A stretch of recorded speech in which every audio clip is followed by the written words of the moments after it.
everybody.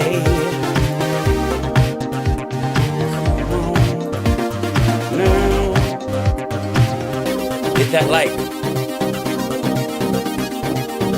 Come on, you can do it. Hit the like. We're up on everything. We good? I think so. Should be all right.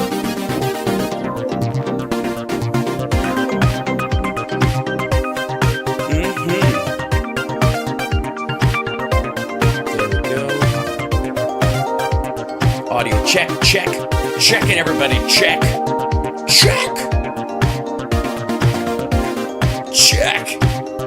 getting so close. We're getting so close. Come on now.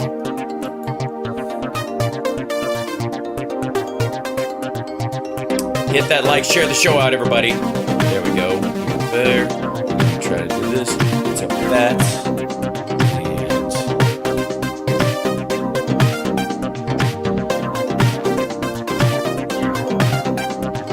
And getting there. Couple seconds. So close. So close. So close. Look at that. 10, 9. All right. You know what? The heck with it. I'm just gonna go straight to. I'm just going straight to the show. That's it. But let's bring it in. Hi, everybody. Welcome to the show. How are you? Mike's on. You're on. I'm on. We're all here. And the last 3 months, five months, the last 10 years that have all obviously happened in the last 3 weeks. Yes, the last 10 years of the last 3 months have been crazy go nuts, I think is the term. And I feel like I owe everyone an apology. I just found out, according to a friend's fixation on astrological charts, that I am what is referred to as a time bender, and anything that I put my attention on astrologically sort of takes time, like a 10-year span, and like folds it in half and then folds it again and then folds it again, so that things that usually take a long time happen very quickly. And I'm not quite sure whether to tell you you're welcome or I'm sorry.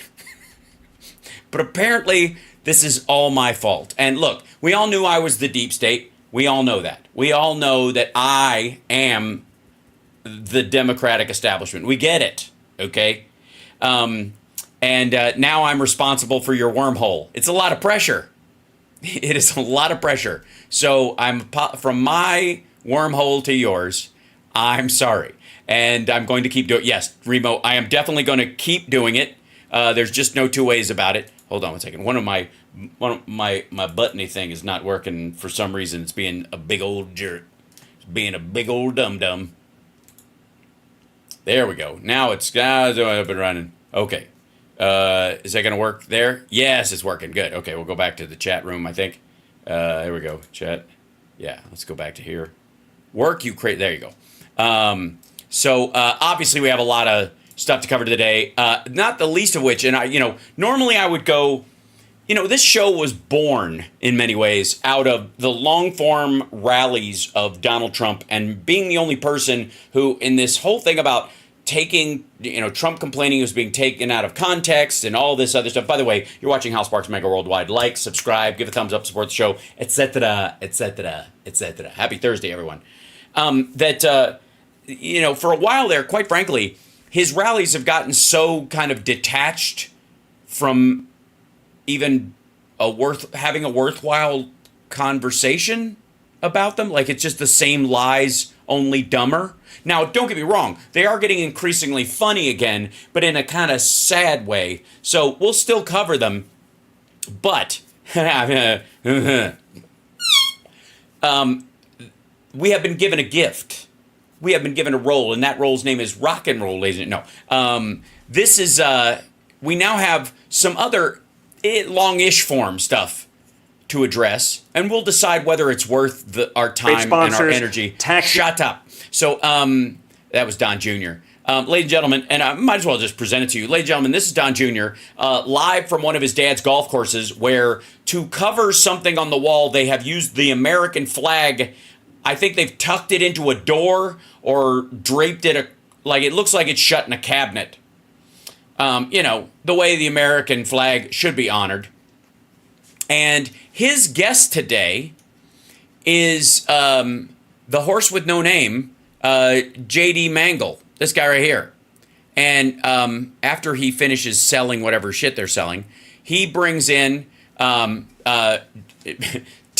Ellis from Die Hard, brings in former boy band reject and captain of the closet team, JD Underpants. Now, please, in the chat room, before we get this started, I want to know what your favorite JD Vance alias is, because this is JD Vance is the newest one, but JD Vance was not born JD Vance.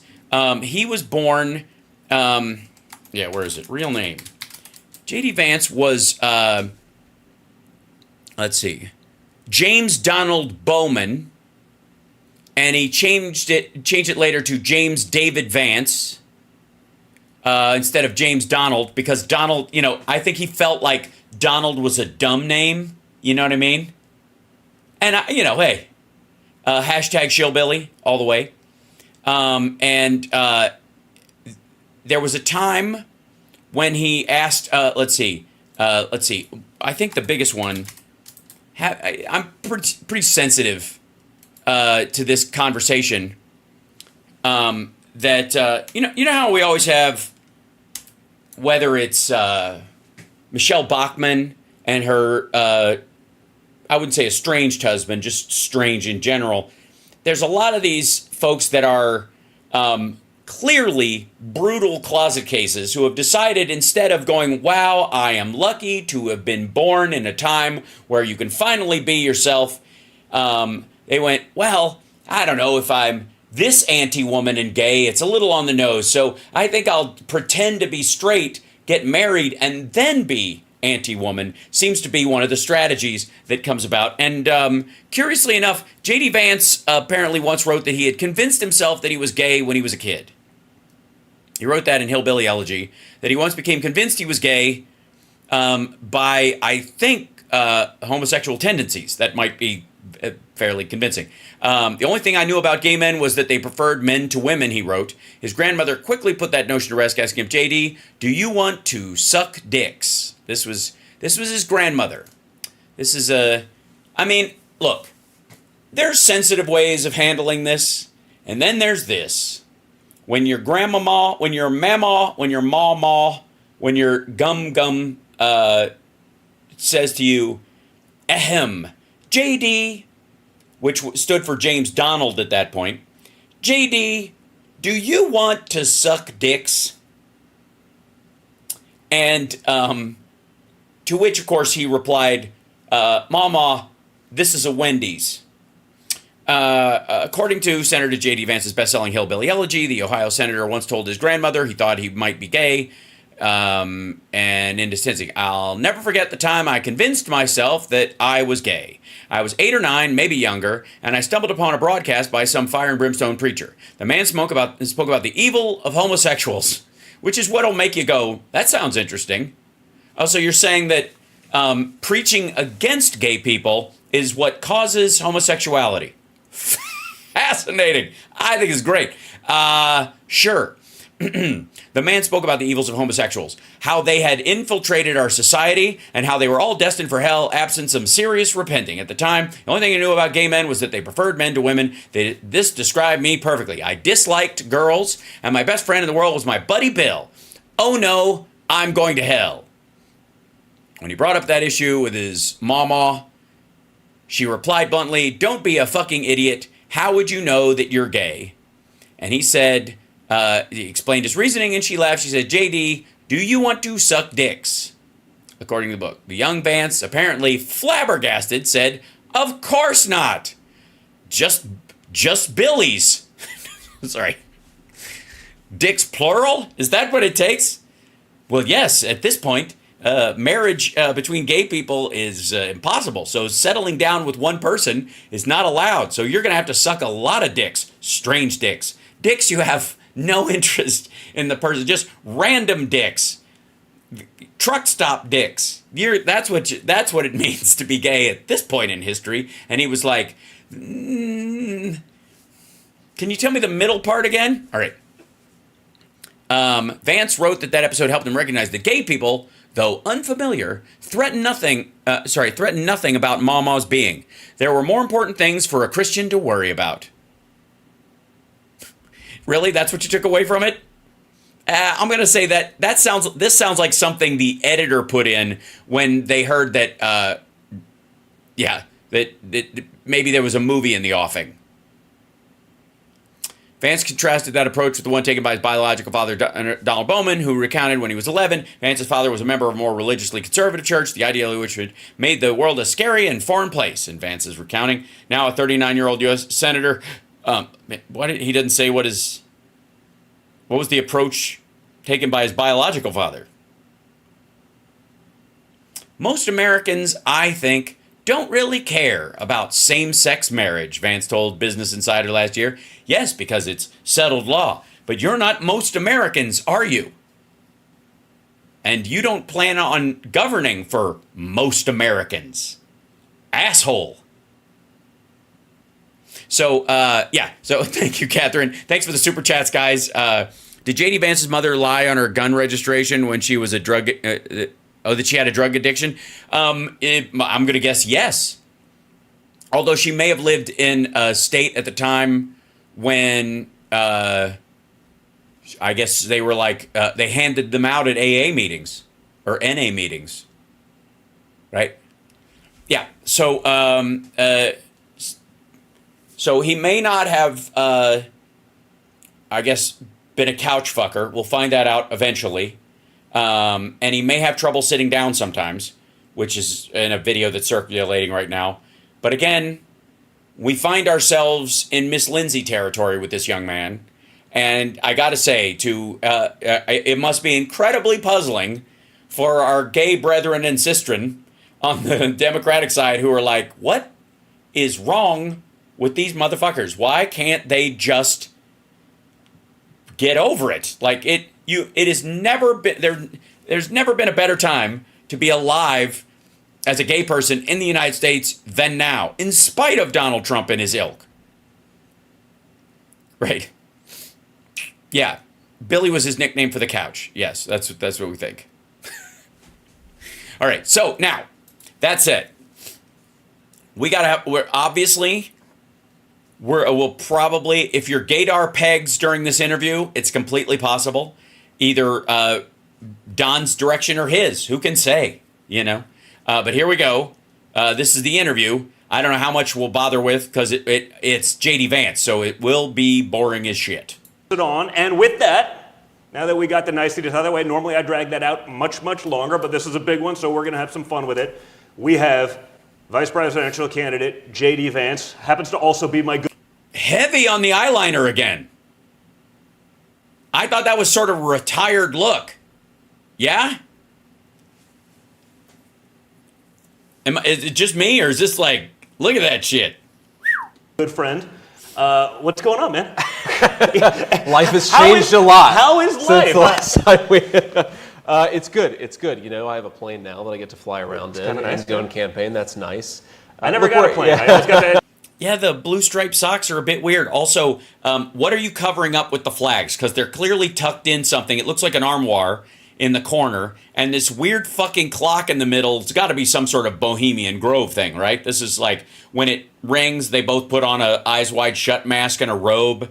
And then a boy carrying incense comes out, representing, of course, lost innocence. And then they both fuck a couch. I don't know how, I'm new to this whole thing. I haven't really done my study work on their rituals, but... I always had to fly on my, Big Bird, as we called it, before it became Trump Force One, but... Yeah, I mean, look, we're having a great time, and, unlike the Senate campaign, this has become a bit of a family affair, so my wife's coming around with me a lot. We've been mostly doing fundraising. We've done a couple... So she's keeping an eye on you? Is that it? Yeah. Rallies. Everything's going well so far. I think people are really excited. We did a rally in Radford, Virginia with 1,000 people inside and 700 people who couldn't get in. So, ooh, shit. Somebody didn't get the memo. You're supposed to multiply those numbers by 10. So there were 10,000 people inside and 7,000 people outside, dum-dum. You can't say 1,000 people outside and 700 waiting to get in. That sounds like a mid-level celebrity funeral. Look, it's going really well so far. Obviously, we now have this crazy switcheroo situation, which I'm sure we'll get to, but switcheroo. It's just such an honor to be on the ticket, and we're having a good time with it. Well, so we are having a good time with it. The important thing is he's having a good time with it, guys. Guys, he's having a good time with it, okay? He's having a good time with it, all right? Okay? Just let him enjoy it. while it lasts. Middletown, Ohio. That was the first rally, right? I mean, sold out crowd.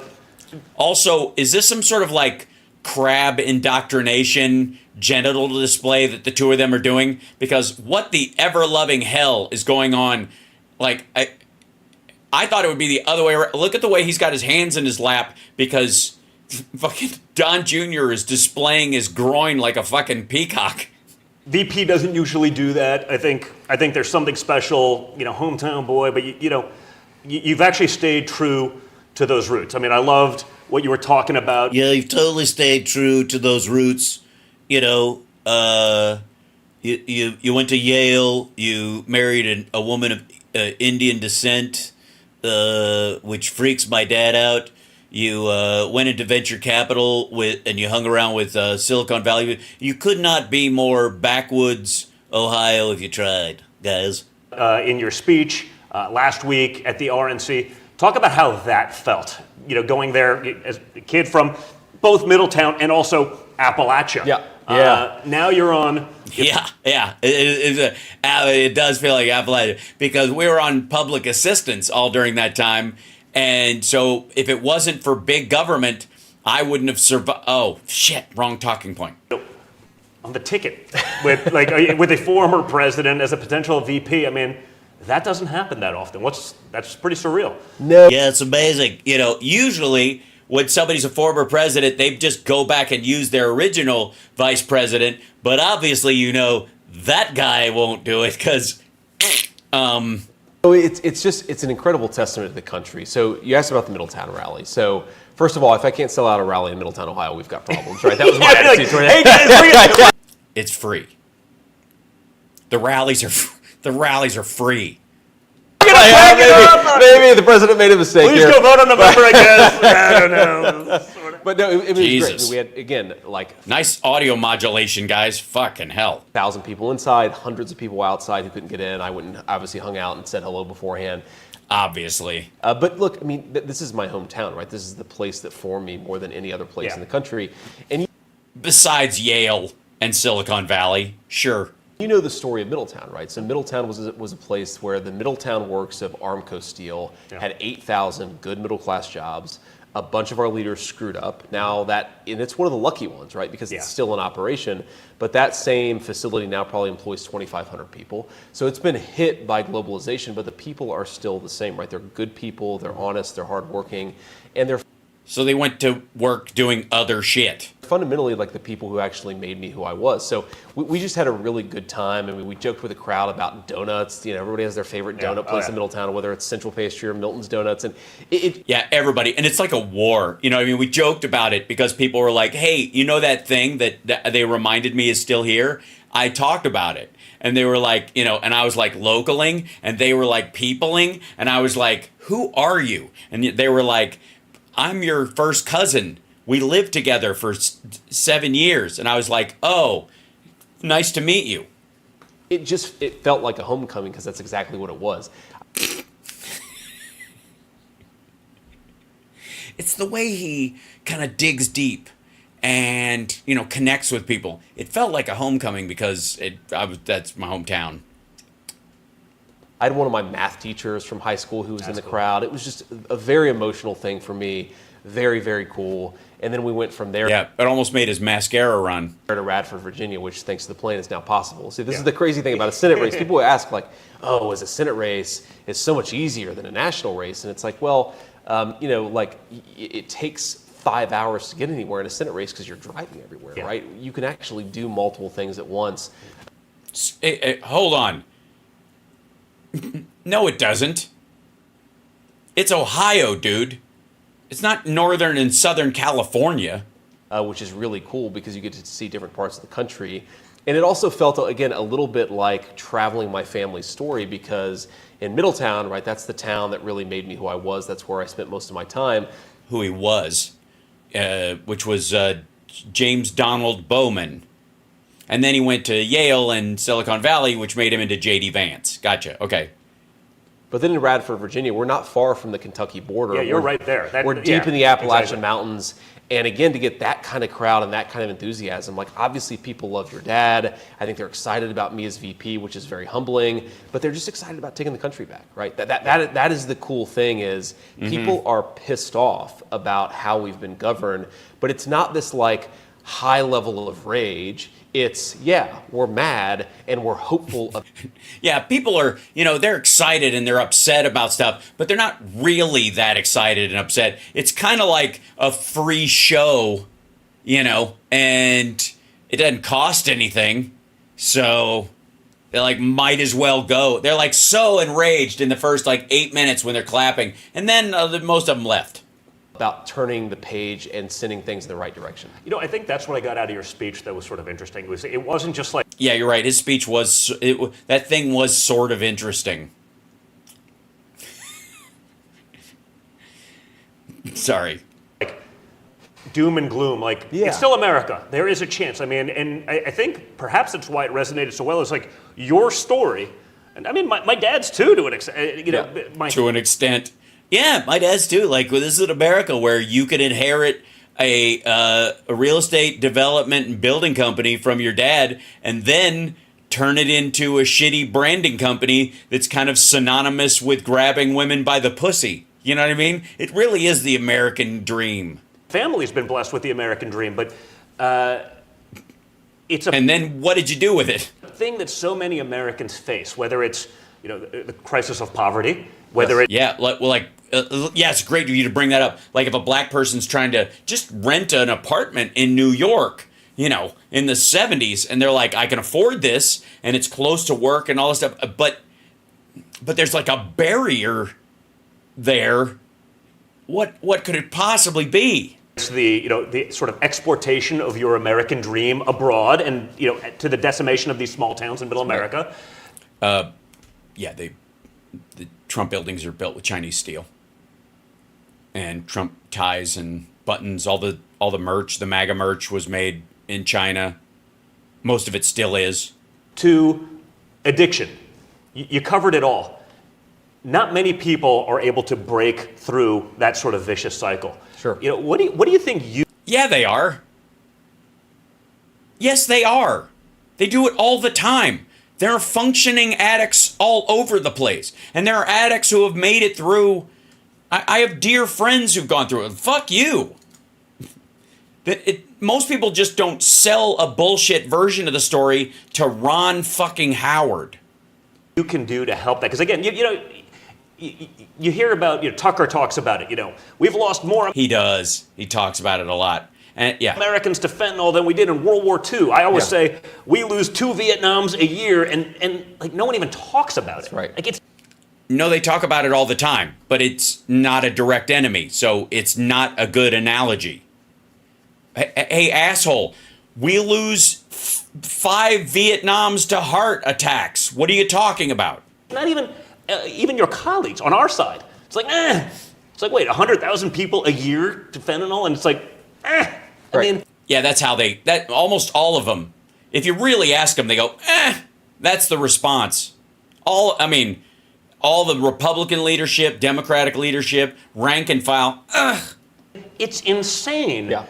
Yeah, it's insane that you think anyone goes, to 100,000 dead people or isn't trying to solve it. Your dad did, because there was a border bill that would have stopped a lot of this shit, and your dad went, I want to win the election, so, Also, get out of here, I'm shitting. What do you think, Dad, what are you not shitting? we can do about that? Because I think your message really resonates, because you are those people, but Plural. you understand how to get out of it. You created businesses, you created success in everything that you did. What can we do to help those people get out of it? And how do we force Washington to actually pay attention? Yeah, you're absolutely right. Our leadership treats it almost as a statistical error, and that's 100,000 of our own citizens. That's an untold human disaster. That's a lot of parents who are grown up in orphaned households, right? Their parents have been taken from them. Parents, orphan households. Yeah, just gibberish. That's a lot of grandparents raising grandkids they weren't expecting to. I mean, this is an unbelievable human tragedy. Things worked out for me. It's completely believable. It's a dangerous drug, and 96% of it comes in through citizens of this country smuggling it in. Me, I mean, I think every person's story is obviously different, Don. But my story Mine's not. Shh. worked out because my grandma was tough as nails and she didn't take any bullshit, right? Right? She was like, "Do you want to suck a dick, JD?" And you were like, the answer's no. And I talked about her at the RNC speech, and I had no idea how people would react to some of these stories, right? Like I tell this story that my grandma, when she found out I was hanging out with a drug dealer in the neighborhood, she came up to me and said, "JD, if you keep hanging out with this kid, I'm going to run him over with my car." And that was not that was not hyperbole. No, that was not like exactly. she's doing Because he was cutting in on her sales territory. it. Yeah, exactly. Like I actually believed that she would do it, and so I was like, "All right, for this kid's sake, I'm never going to talk to this kid ever again." And there were all of these weird little moments where she kept me on the straight and narrow. Obviously, I made a lot of mistakes, like any other kid, but she managed to sort of keep me rowing in the right direction, and life worked out for me. Right, I enlisted in the Marine Corps, and then I went to law school. I started businesses, and started a family. We've got 3 little kids, and I just look back on my life, and it's like, wow, things really worked out for me. And then I hitched my wagon to Donald Trump like an asshole. And you feel this sense of gratitude, but then you also feel this sense of anger because it's not working out for a lot of people who are. Right, especially the people in the businesses you started before you quit those businesses or sold them off so that you could get a government job. Are doing the right thing and are just getting screwed over by people in Washington, D.C. Like, let me give you an example. Okay, so. Here we go. This is, and you know what? Say what you will about his anecdotes, but.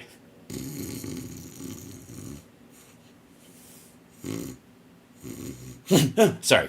I was thinking one of his other anecdotes. It just happens. My mom struggled with addiction. That's why my grandmother played such a big role in my early life. Mom, as I talked about at the convention, in January of next year, she will celebrate 10 years clean and sober. Like an amazing, amazing thing, right?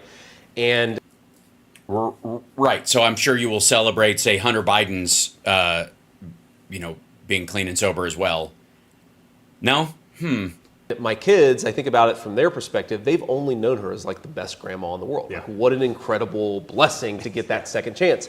Okay, now go back 15 years when mom was really struggling. Yeah. What if the poison that Joe Biden is letting come across this country today was coming across 15 years ago?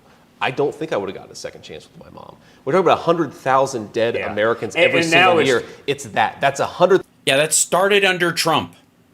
second chances that families never get. So anything we could do to slow this, I guess, at the border, that would be worth doing, even if it's not 100%, because you don't know who you're saving, right? But no, that's not how it works. That's 100,000 kids who are mourning their parents. Actually, more than 100,000 kids, and this is. Well, I mean, how many kids do these people have individually? Do they all have kids? This is the fruits of Kamala Harris and Joe Biden's policy failures, and nobody seems to care about it. I mean, we can sort of get pretty fired up here because all of a sudden, 4 days ago, Kamala Harris became the second coming of Abraham Lincoln. She was the border czar. She was the person. She was not the border czar. Who how let are they this getting happen. away with that? I literally have seen. I was fact-checked the other day for saying she owns the border crisis. I mean, I think it was USA Today. I call the people I call Meta. I was like, well, I was like, here's the quote. And then there's Axios. She wasn't. The reporter that said she wasn't the border czar wrote the article. It wasn't even like it was the same publication. It was the same. They seem very upset that her job obviously was to work with these South American countries in particular to get them to find ways to slow people coming from the countries in the first place, which worked. Also, Biden's deal with the Mexican president as well, and dealing with them and helping them deal with the flood of people coming through their country. That was also a practical part of it. They've been working on this. We need a border bill, but both of them were working on this. Now the numbers are lower than they were when Trump was in office. In his last year, when COVID numbers were already lower than usual. Journalist. I'm like, this you? Because here it says she's the border czar. Yeah. It could. How do they get away with? No, because it was weird. It's like something out of George Orwell. Somebody sends me a screenshot of a reporter saying Kamala Harris is the border czar 3 years later, and the exact same person saying she's no longer the border czar. That was never the case. What the hell are these? Because she wasn't the border czar. They were. That was not there was no assigned border czar. That was part of her projects as a vice president, but she was not made the border czar. She's the vice president. Not the same thing. Put in charge of the border is not the border czar. The border czar would be a secondary person beyond the like DHS head or what have you. They would assign someone specific to that role. That's it. And again, it's semantic bullshit. It's like they're going back like delete, delete, delete, delete, delete. It really. So and I don't know if you want to go with the whole delete, delete, delete thing, considering what he just scrubbed about abortion from his website. Really is like something out of a science fiction novel. What's sort of frustrating about it, and listen, I've Sort of. dealt with fake news. My father is the guy that coined the term. It's been No, he didn't. Norm Macdonald said it every night on SNL. weaponized against him. It's been weaponized against me personally, our family. But what's really How?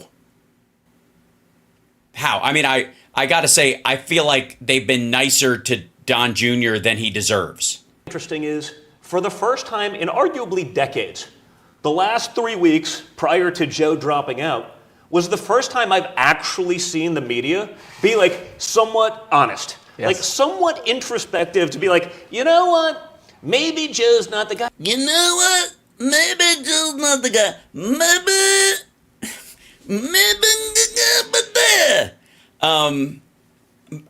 I'm just gonna say, if you're gonna do that much blow, and it's gonna create a hole in your hard palate in the top of your mouth, and you're gonna plug it with one of those things, allegedly, the hard palate cover.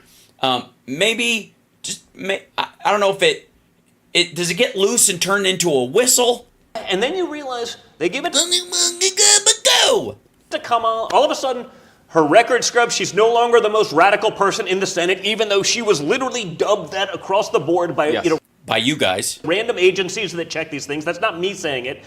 Yes, random agencies that check these things. It's you couldn't be talking about the fact that every time the Democrats run someone for president, automatically they get pushed to the top of the single most radical, most liberal, most progressive, most Marxist, like automatically, just by running for president, they peg that fucking meter. Couldn't be that. Could it? It couldn't possibly. Go. That's their people. That's government saying it. That's whoever it may be. She's No, it isn't. There's no government agency that checks how liberal someone is. What are you talking about? no longer the border czar. That's been clear. Every person in Congress has her as the border czar. They did that. She never visited the border. You see the clips of the reporters calling them out.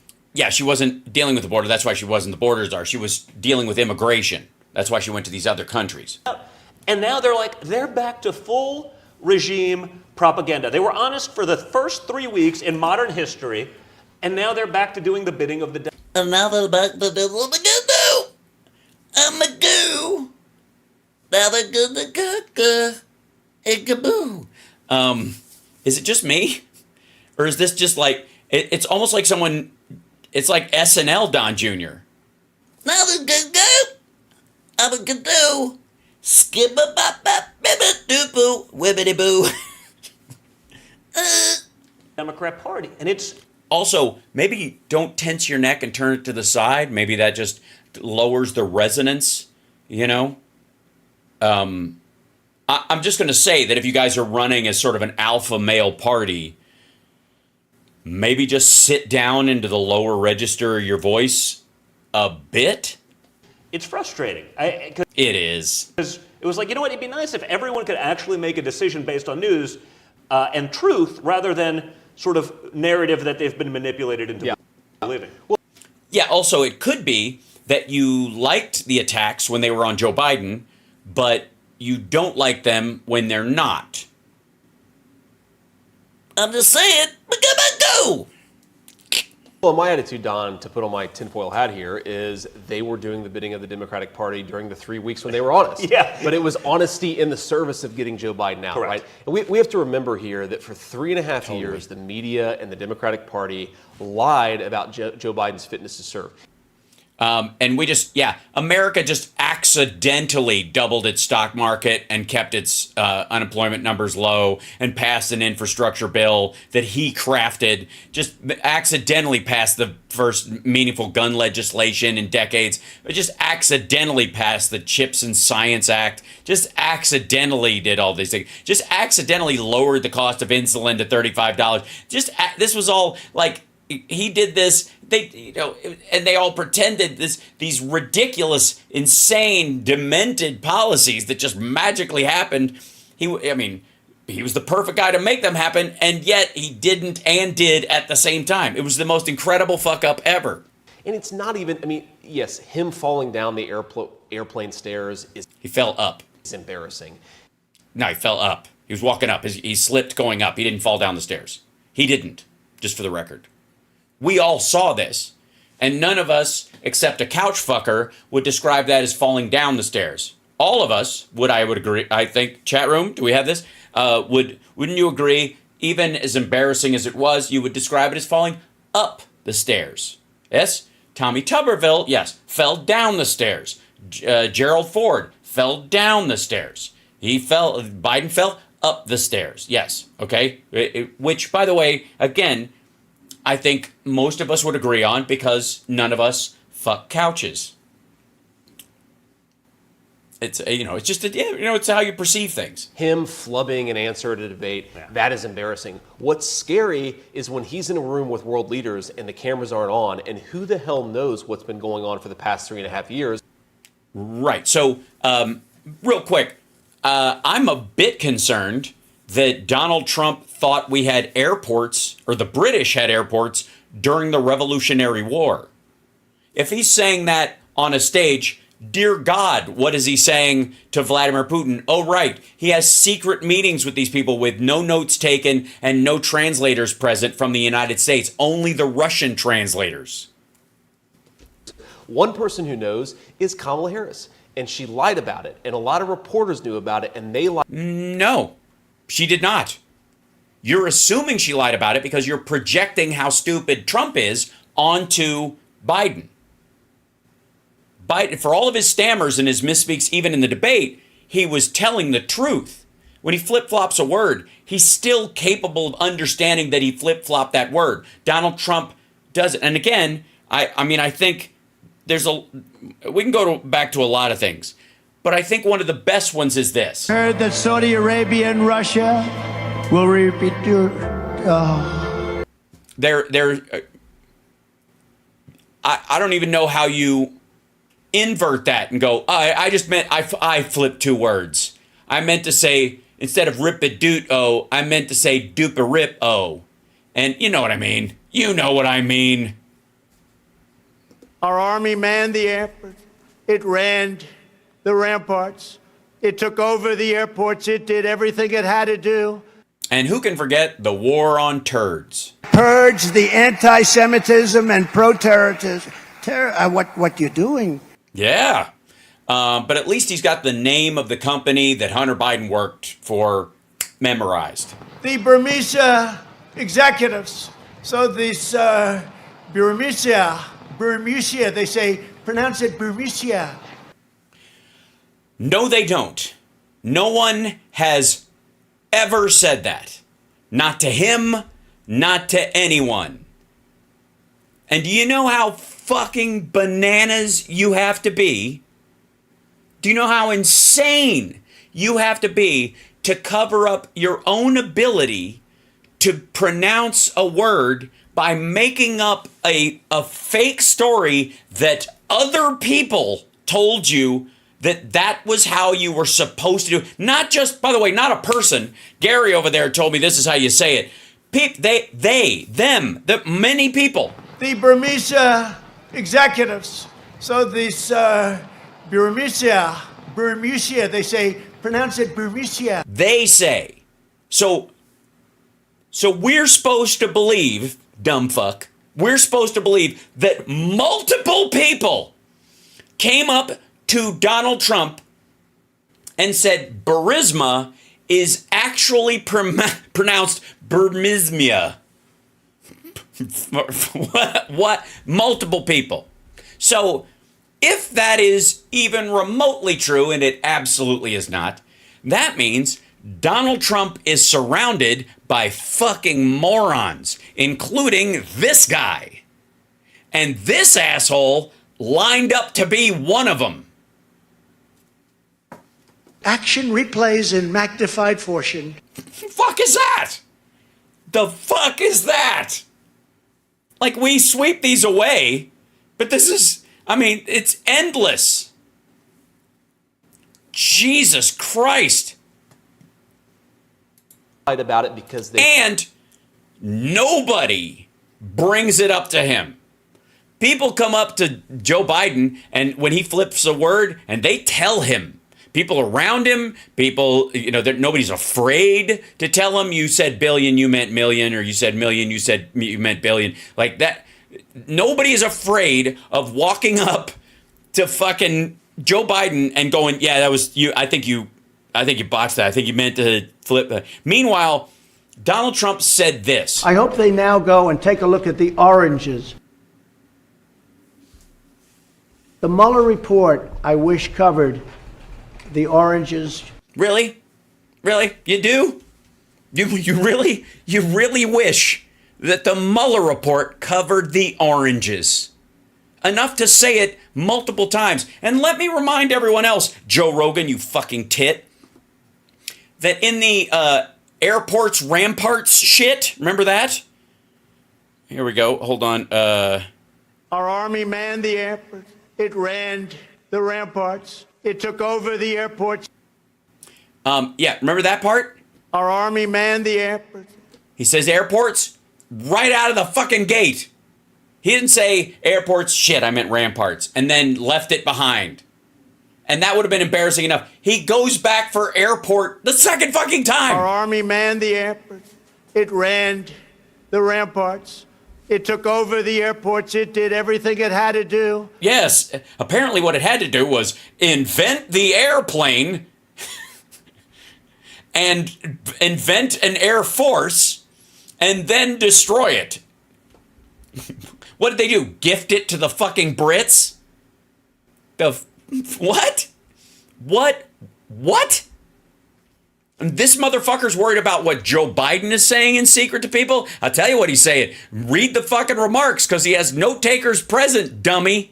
knew that if the American people knew the truth about Joe Biden, then President Trump would glide to re-election. Okay, so now we have this debate. Really? I know words. I have the best words. Anonymous, really anonymous. Yeah? He would glide. He would glide to re-election.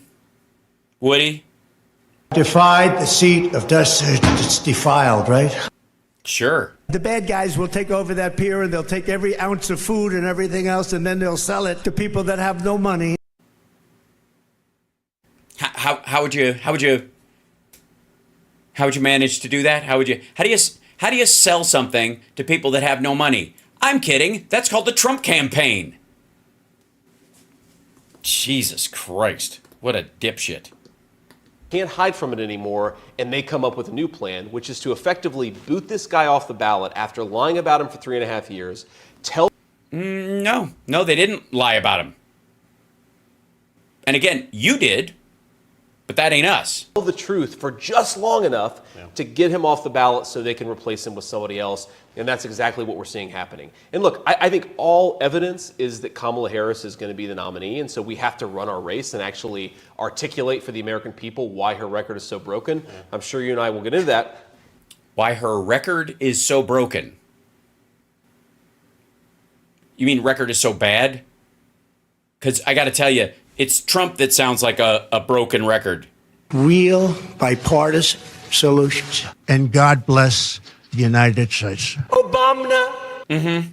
But Don, it would not shock me if this is just another trial balloon. Joe Biden was trial balloon number one. Even the New York Times polling had him down by 6 points to your dad. Okay, we're done with that one. Now Kamala Harris is the new trial balloon. This is Trump's story as well, where they're going to bring her up and then they're going to undercut her or whatever. Like, it's, again, wishful fucking thinking. They're afraid to run against her. So they're hoping I don't know who they hope gets thrown in there.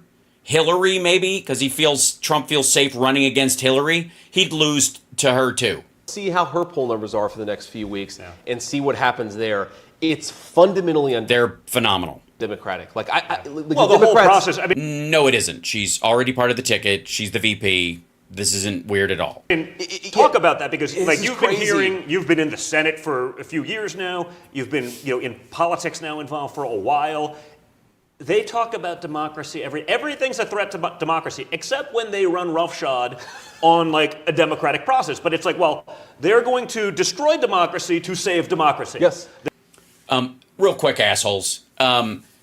If the voters don't like her, they will not vote for her. The private process of Democrats coming up with their nominee is a private organization doing that, however they come to it. And the voters, no matter what, will have an opportunity to show whether they agree with that or not, whether to vote for her or not. Because that's when the actual voting happens. Also, we already voted for her. We already voted for her for vice president of the United States, meaning that with the oldest president at that time ever, and fully knowing that if there's ever been a chance where the president doesn't make it through his term because of health reasons, this is probably it. So if we didn't trust her to be president of the United States in the first fucking place, we would have pushed back against that and we wouldn't have voted for it. Now, granted, the scales could be tipped one direction, and you could say that that there was another reason.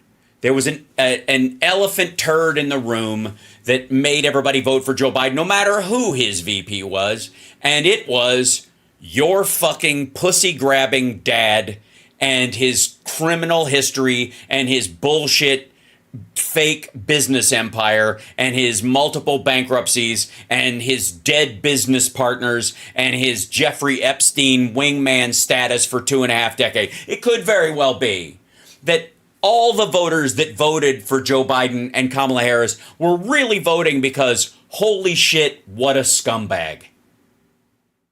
What, if it's either these two or Jeffrey Epstein's wingman. It's either these two or a guy who talked about fucking his own daughter. It's either these two or a guy who, when discussing his newborn that was still in Marla Maples, went like this: "We'll see if she has what her mom has."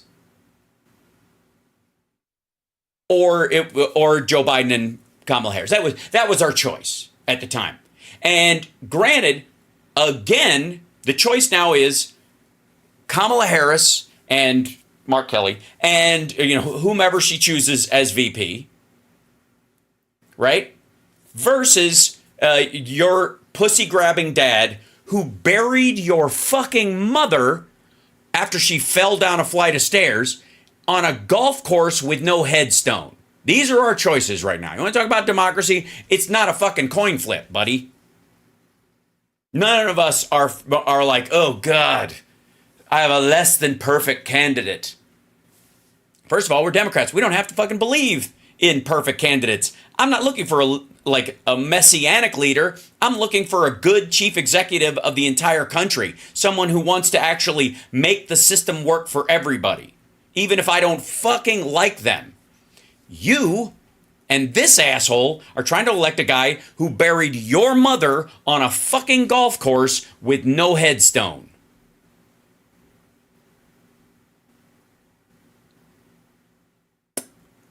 That said, I'm very excited to vote for Kamala Harris. How do you like them apples?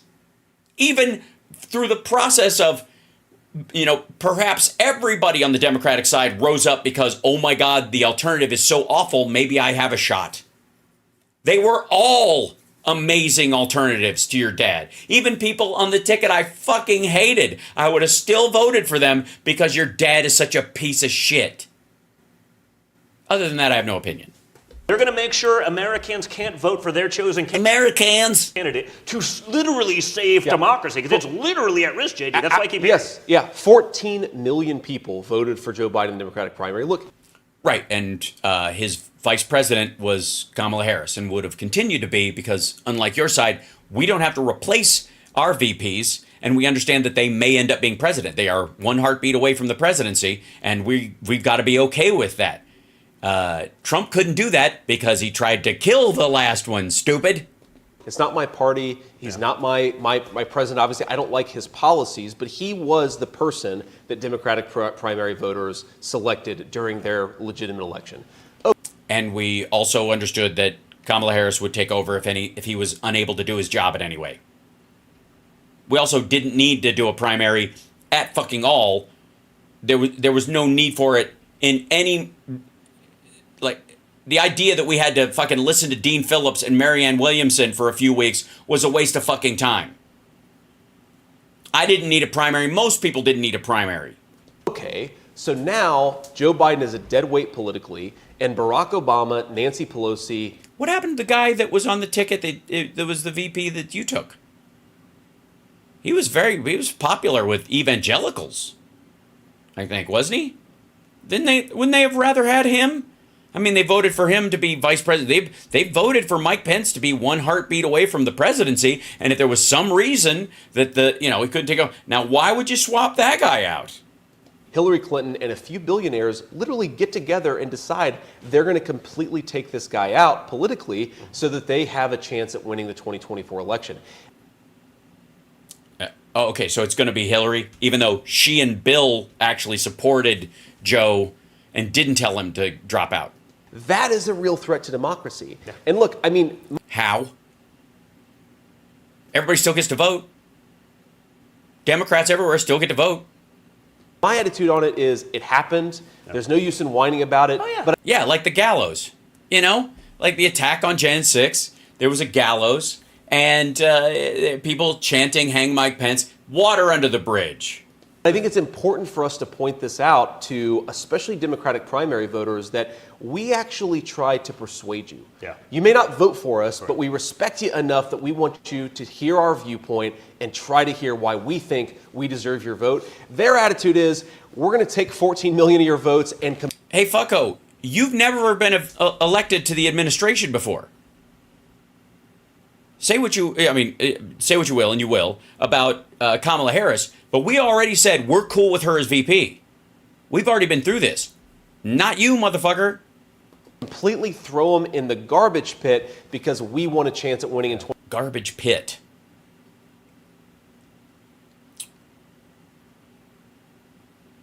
Is there something that happens at Yale where people just can't talk like a normal person anymore? 2024, and we think your choice wasn't good enough. Yeah, well, I mean, I sort of said this a little bit tongue-in-cheek. Not really, though, because... I sort of said it. I mean, kind of, sort of, maybe. I don't know if you really think about it, but maybe not. Their party does not quite stand for what the old Democrat Party used to stand for, but it was... Right. Yeah. Before the civil rights era, the Democrats were the racist ones and Republicans were fighting for the kind of working person. And then because of the civil rights era, that switched. And the Dixiecrats became Republicans and the Democrats became the party of working people and openness and civil rights and women's rights and all that kind of stuff. And the Republicans solidified and grabbed those Dixiecrats and said, hey, come in here, the water's dry. It's like, hey, guys. You want to show your party that your vote actually matters? Vote for Trump. Like, we will fix the economy. We'll end all the endless wars. We can get back to peace and prosperity. And then... Yeah, but then you also don't have a say in who the vice president is. We already voted for her.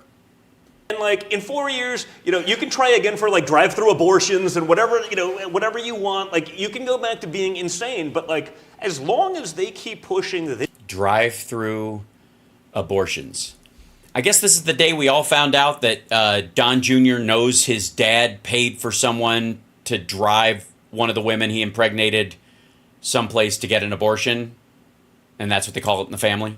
This notion that democracy is all things, but if the elite, meaning Barack Obama, the Clintons, a couple billionaire donors, be like, okay, this isn't working. We're going to take everything we gave you. We didn't give you any other options. We threw, RFK off the ticket. Yep. We basically tried to push anyone else from... They did? They threw him off the ticket? ...are happening. So we gave you your only... We.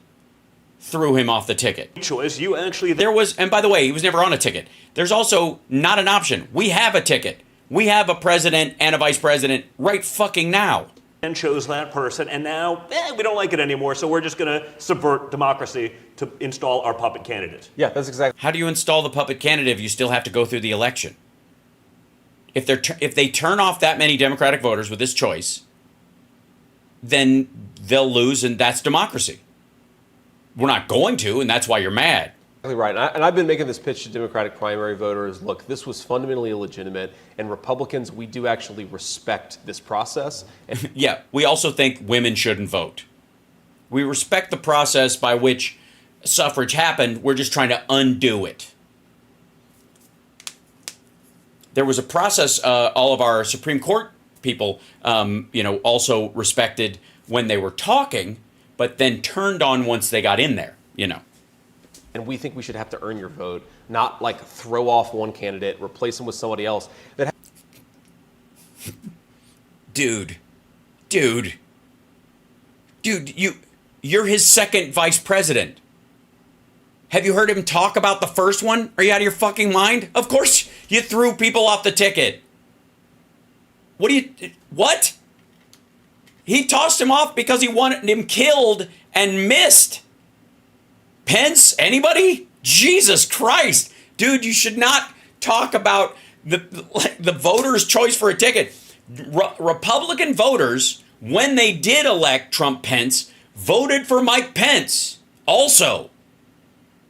They have never voted for you, not in this process or any other.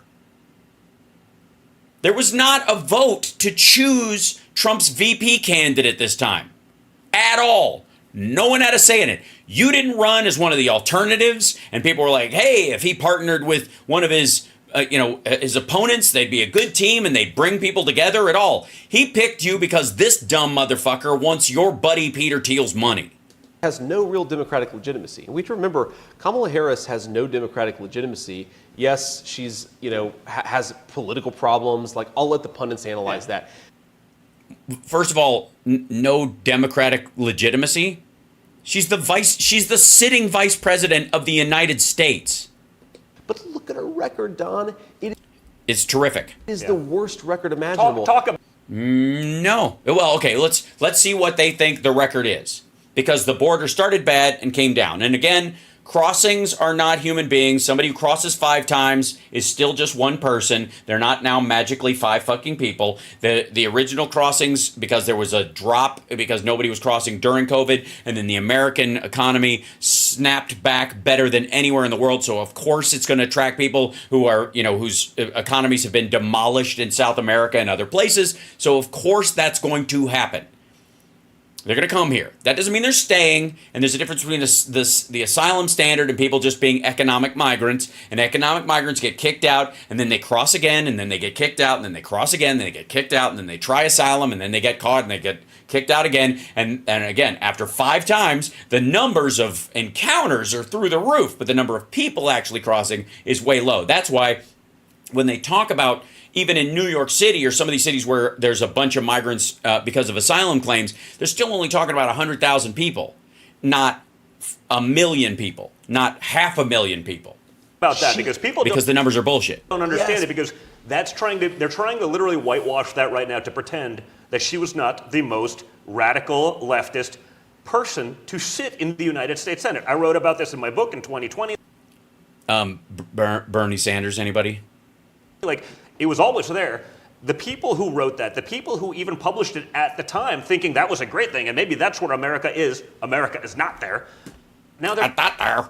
Pretending, no, she's a moderate. They did the same thing with Joe Biden. He's going to be so moderate. He's so moderate. Look, he's moderate. Yeah. The policies were not moderate. Not moderate, but Kamala Harris, I have to say, is like far worse. And if you she's going to continue the policies of the Biden administration, and she's going to make some effective changes of her own, like every Democratic president, to try and make the system better and more open and equitable for every American. But this idea that all of a sudden she's going to fucking put on a Mao suit and turn America into a socialist dystopia. It's the only sales pitch they have. They fucking said it about John Kerry, for Christ's sake. If you look, you're talking about some of these nonprofit groups that rank. Who's the most liberal senator? Kamala Harris consistently. Yeah, nonprofit groups. This is the folks who always go for an NRA rating, and want it to happen, like, who check in with them right after school shootings to make sure that their number doesn't go down. The most liberal senator in the entire United States Senate, and now they're going to rebrand her as, like, a right-wing Democrat, basically, because that's the theory of the case for. Or that's your fear that's closer to how that she's like a Reagan Democrat ultimately, because she comes from a law and order background, and that a lot of people thought that one of the ways that there was an accusation that Biden would have trouble, and this is obviously because Trump can't think of black people and not think of criminals, because that's what he sees black people, and that's what he sees as criminals. It's fucking gross. But the idea was that they're going to run against Joe Biden from the left of him on crime, and that the crime bill was going to dirty up Joe Biden and make him unelectable because black people would hate him. Never mind the fact that the crime bill had the support of every major black mayor in the fucking country. Many people who are now on the Congressional Black Caucus were for it. It did not, for the record, it was not responsible for the rise in number of people in jails of any color. The rise of people in federal and state penitentiaries was directly caused by VICAP, the violent offender database that they put in place, and the fingerprint system. That's what did it. That's why we saw a spike in people going to jail, because people who used to get away with it by pretending to be somebody else across state lines got caught. Now it's not even the war on drugs. The war on drugs, even that arc started to fade. The war on drugs ended up being how people ended up in jail, not prison. That's another thing. There's a huge difference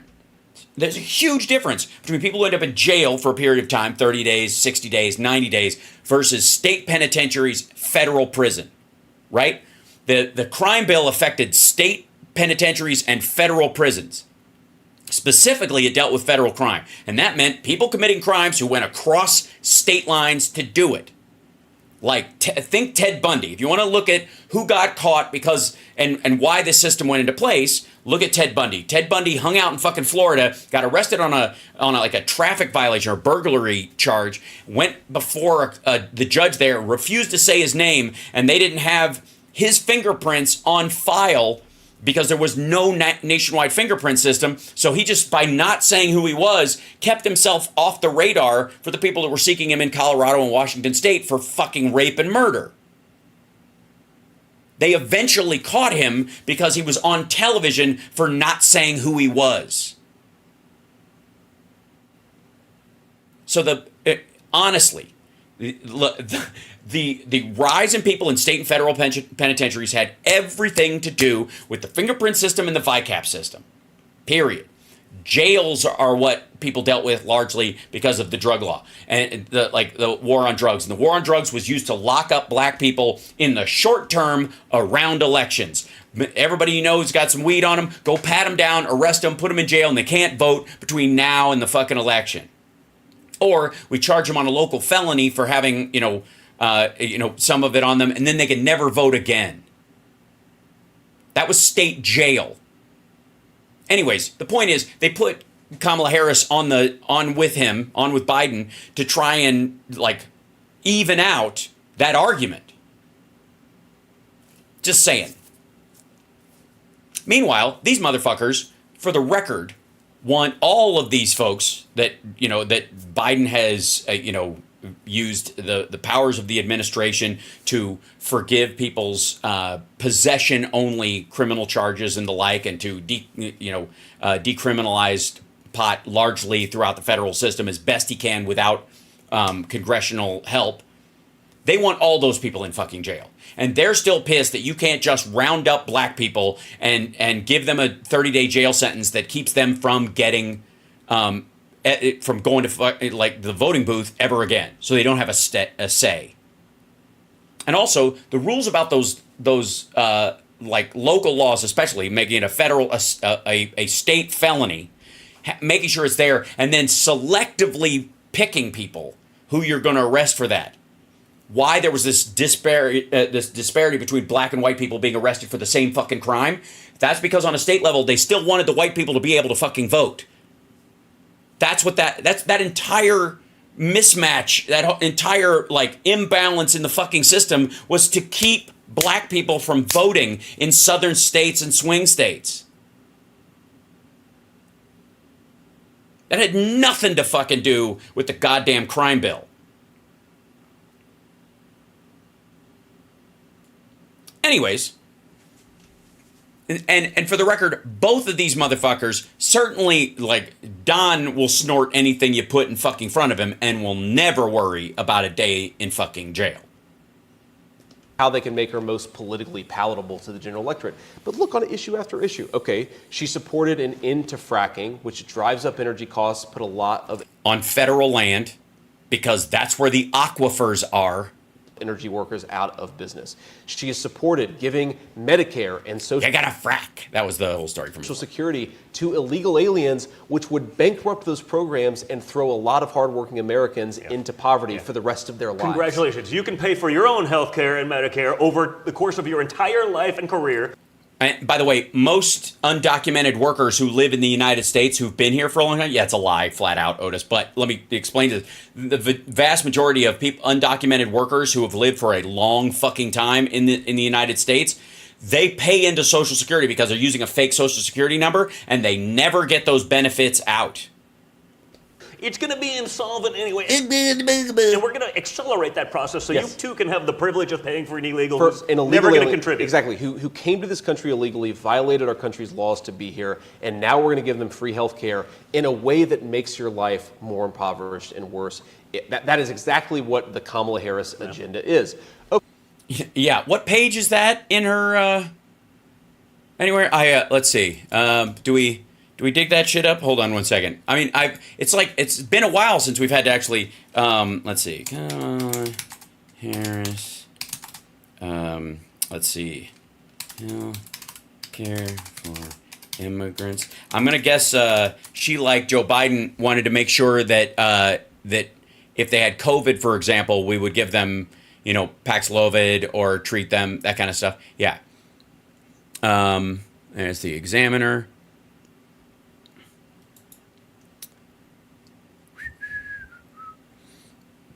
Mm-hmm. Yeah, immigration is more muddled from the church's perspective. On the other hand, Biden-Harris administration sought to address the root causes of migration, an approach that resonates with Catholic social teaching. Last year, for example, Ms. Harris announced that private companies had pledged $1 billion to support communities in Central America. Immigration advocates, however, are less impressed with the visit. She went to Guatemala. She said, I want to be clear, folks in this region who are thinking about making that dangerous trek to the United States border, do not come, she said. Okay, that's like saying stay home and die, said Reverend Pat Murphy of a Scalabrini priest who runs the Casa del Migrante shelter in Tijuana. Told America at the time this message is falling on deaf ears. Administration's enforcement efforts tell the U.S.-Mexico border has drawn criticism from immigration advocates. That the Catholic Church, apparently that's their entire take on what she believes. And they're against her because of abortion. Let's see. Where she stands on immigration. Let's see.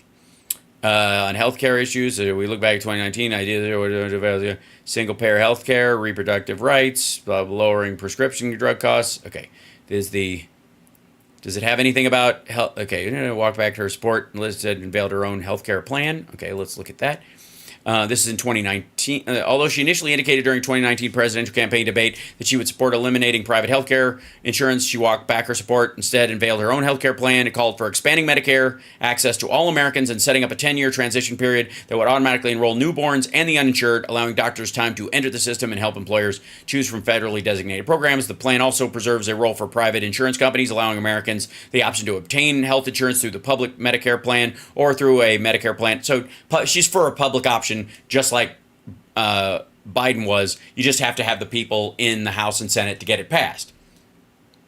This is let's see. This is 2019. Dressing what keeps us up at night. And this is what's freaking them out. Here, I'll show you. This is an article on Medium from Kamala Harris.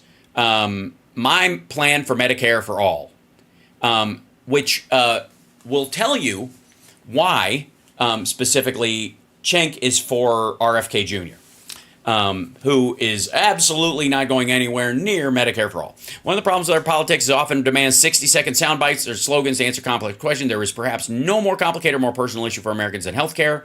I know this from my own personal life, caring for my mother as she battled colon cancer. I also know it from talking to so many Americans in this campaign: seniors, union members, young people and parents, workers and caregivers. No panic parent should hold a sick child while worrying about an expensive hotel bill. No senior should have to cut their pill in half just to make ends meet. Right now, the American healthcare system is a patchwork of plans, providers, and costs have left people frustrated, powerless, and insurance companies in charge. And the bottom line is that healthcare just costs too much. So as a presidential candidate, here's what I stand to make transformative change for the better. Stopping GOP attacks on Americans' healthcare, that would be pushing back on that, addressing what keeps people up at night. And then how we get to Medicare for all. This was her plan in 2019.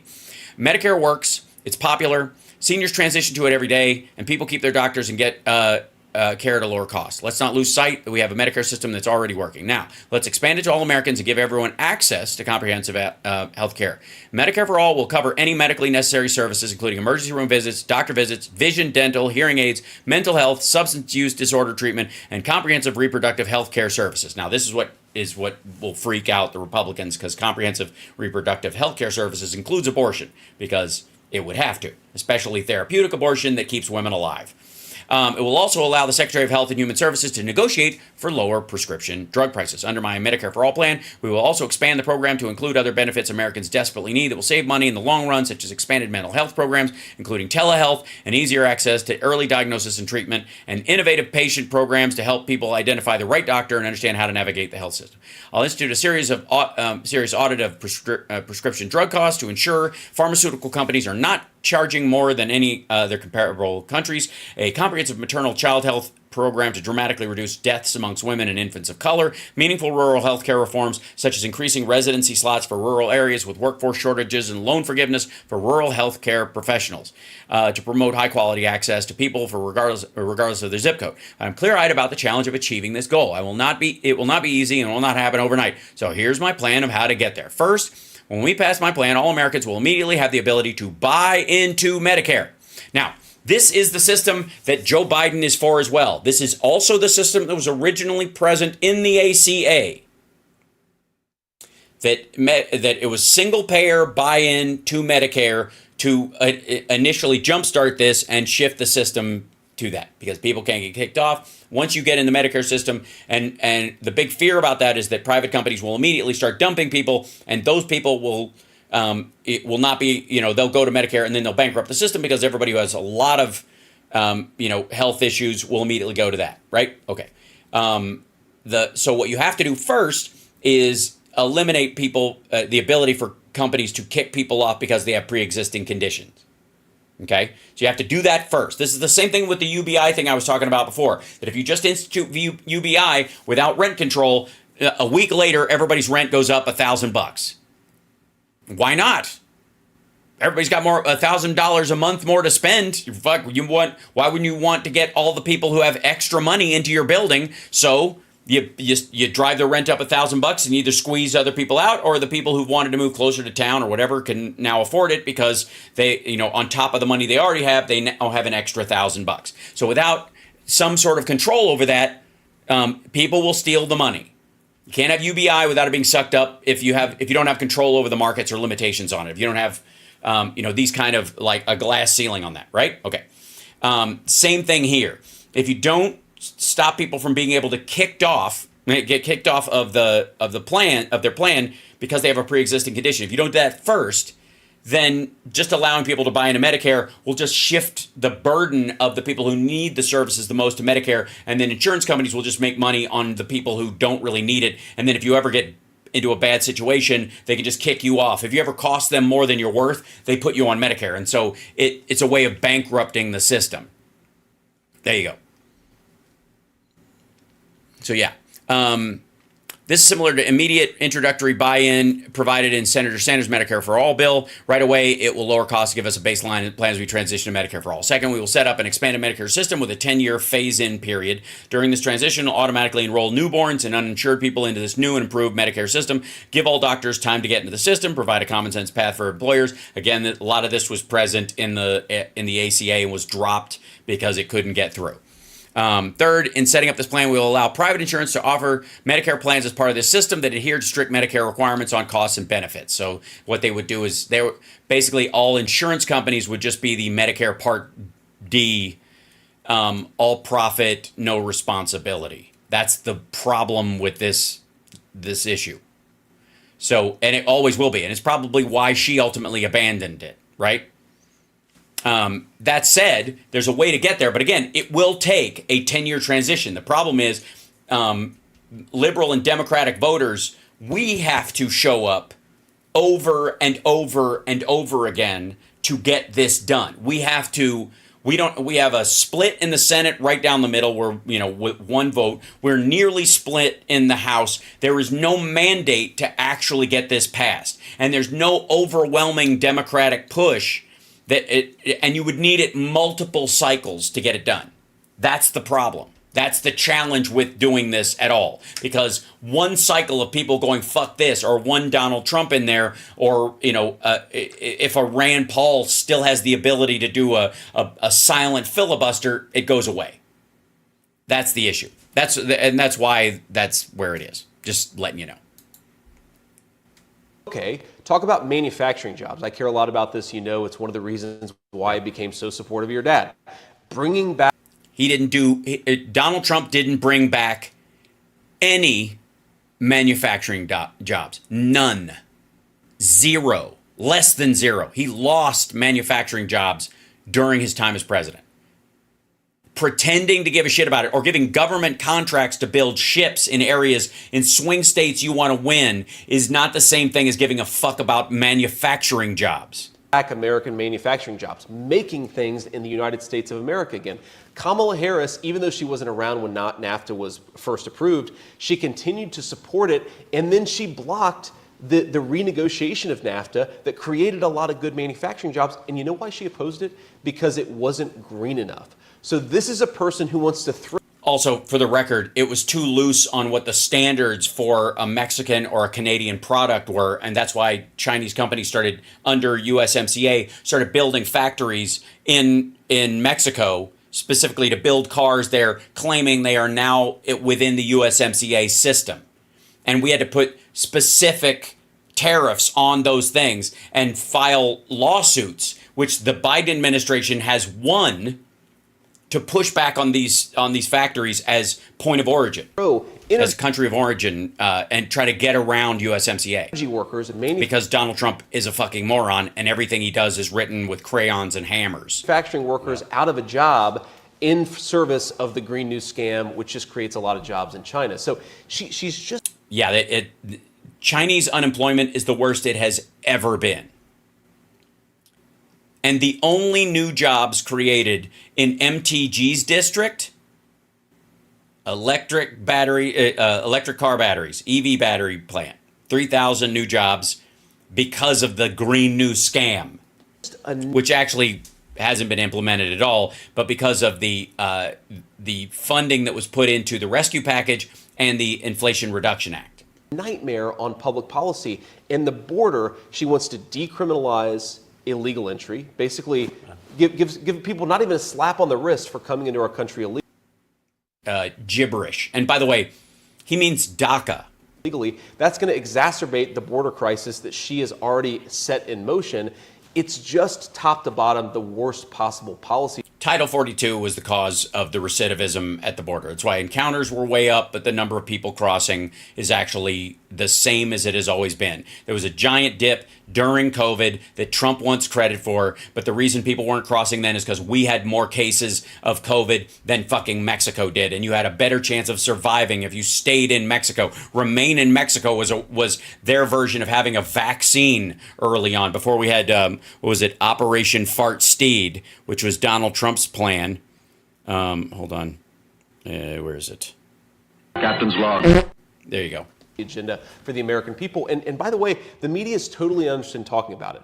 Like, what are her actual views? What did she actually vote for? What is, you can go through any number of ways where she's been pro-criminal and anti-cop, pro-illegal alien, anti-American citizen. The media seems totally uninterested in it. Hey, look, those are labels. She's got a long record. She was a DA, AG, senator, vice president. Don't just say she was pro-criminal and anti-cop and pro-immigrant and illegal immigrant and anti-American. List them, motherfucker. Just say it. Which is why we just have to remind the American people, this is a crazy person. Her policies are bad for America.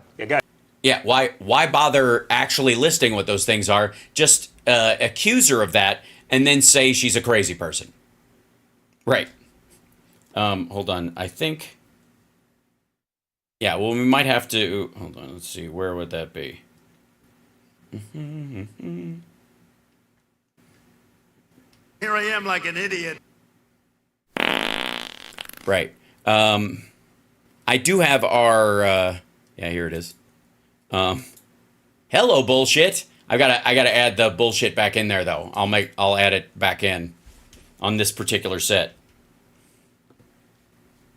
We'll go back to where we were. Like, share, subscribe. Get this message out there. Yes. I hate to say it, but like literally, no, like, but it's like me, a couple other people that we're friends with that are like, Nobody watches. Here I am. I'm doing my show. I've got fewer viewers than wait. A lot of people. This is live, so a lot of people are watching right now. What? That's amazing. Hal Sparks has got more viewers than I do at any given time, and I'm a millionaire son of a fake billionaire. You know, guns. I mean, you'd think at least my Adderall / Coke dealer would be watching just to know what I'm doing. hey guys, here are the facts. That's not a fact. None. By the way, fuckstick. None of those are facts. You saying she's anti-cop or pro illegal immigrant or whatever, and that she's crazy. Those aren't facts. Those are just lame opinion bullshit that you can hear anywhere. But you're not going to. Hal, why does he talk like that? Allegedly, he has a hole in his hard palate caused by cocaine use that makes him extra nasally, and he pushes his tongue up against the hard palate cork that is stuffed into the hole there that the dentist or whoever the orthodontist makes for you. It's kind of got a retainer, and he has to push it up against the top of there to make sure it doesn't fall out. Allegedly. Yeah. Or just blow makes swells your nasal passages shut over time and make them little nasally. Get that. Honestly, you may not get that on conservative programming in America, because they're right. Sort of globalist in and of themselves, but like, ouch. Conservative media, sort of globalist in and of themselves. Take that, Newsmax. You're certainly not going to get it from CNN or CNBC or MSDNC. They're going to go and they're going to try to pretend her record years in the Senate does not exist. And they're going to try to magically remake that. So make sure you guys are sharing this, that other people... Yeah, share out her record of nothing that we said here. Right. Can actually see it, because it is absurd. But that's what thank God Donald Trump stopped building hotels and making deals in other countries and started making them here in the United States. We're going to be dealing with. Especially, and I noticed he increased the number of buildings that he created and has built with his own bare hands. I mean, obviously, Eric poured the cement. Obviously, he redoubled his efforts when they started passing all those transparency laws about real estate LLCs to see who the money behind them was. That was good. That was good. There's no amount of money that we'll be able to raise to compete with the Democrat machine. I want to ask you about that, because did you raise?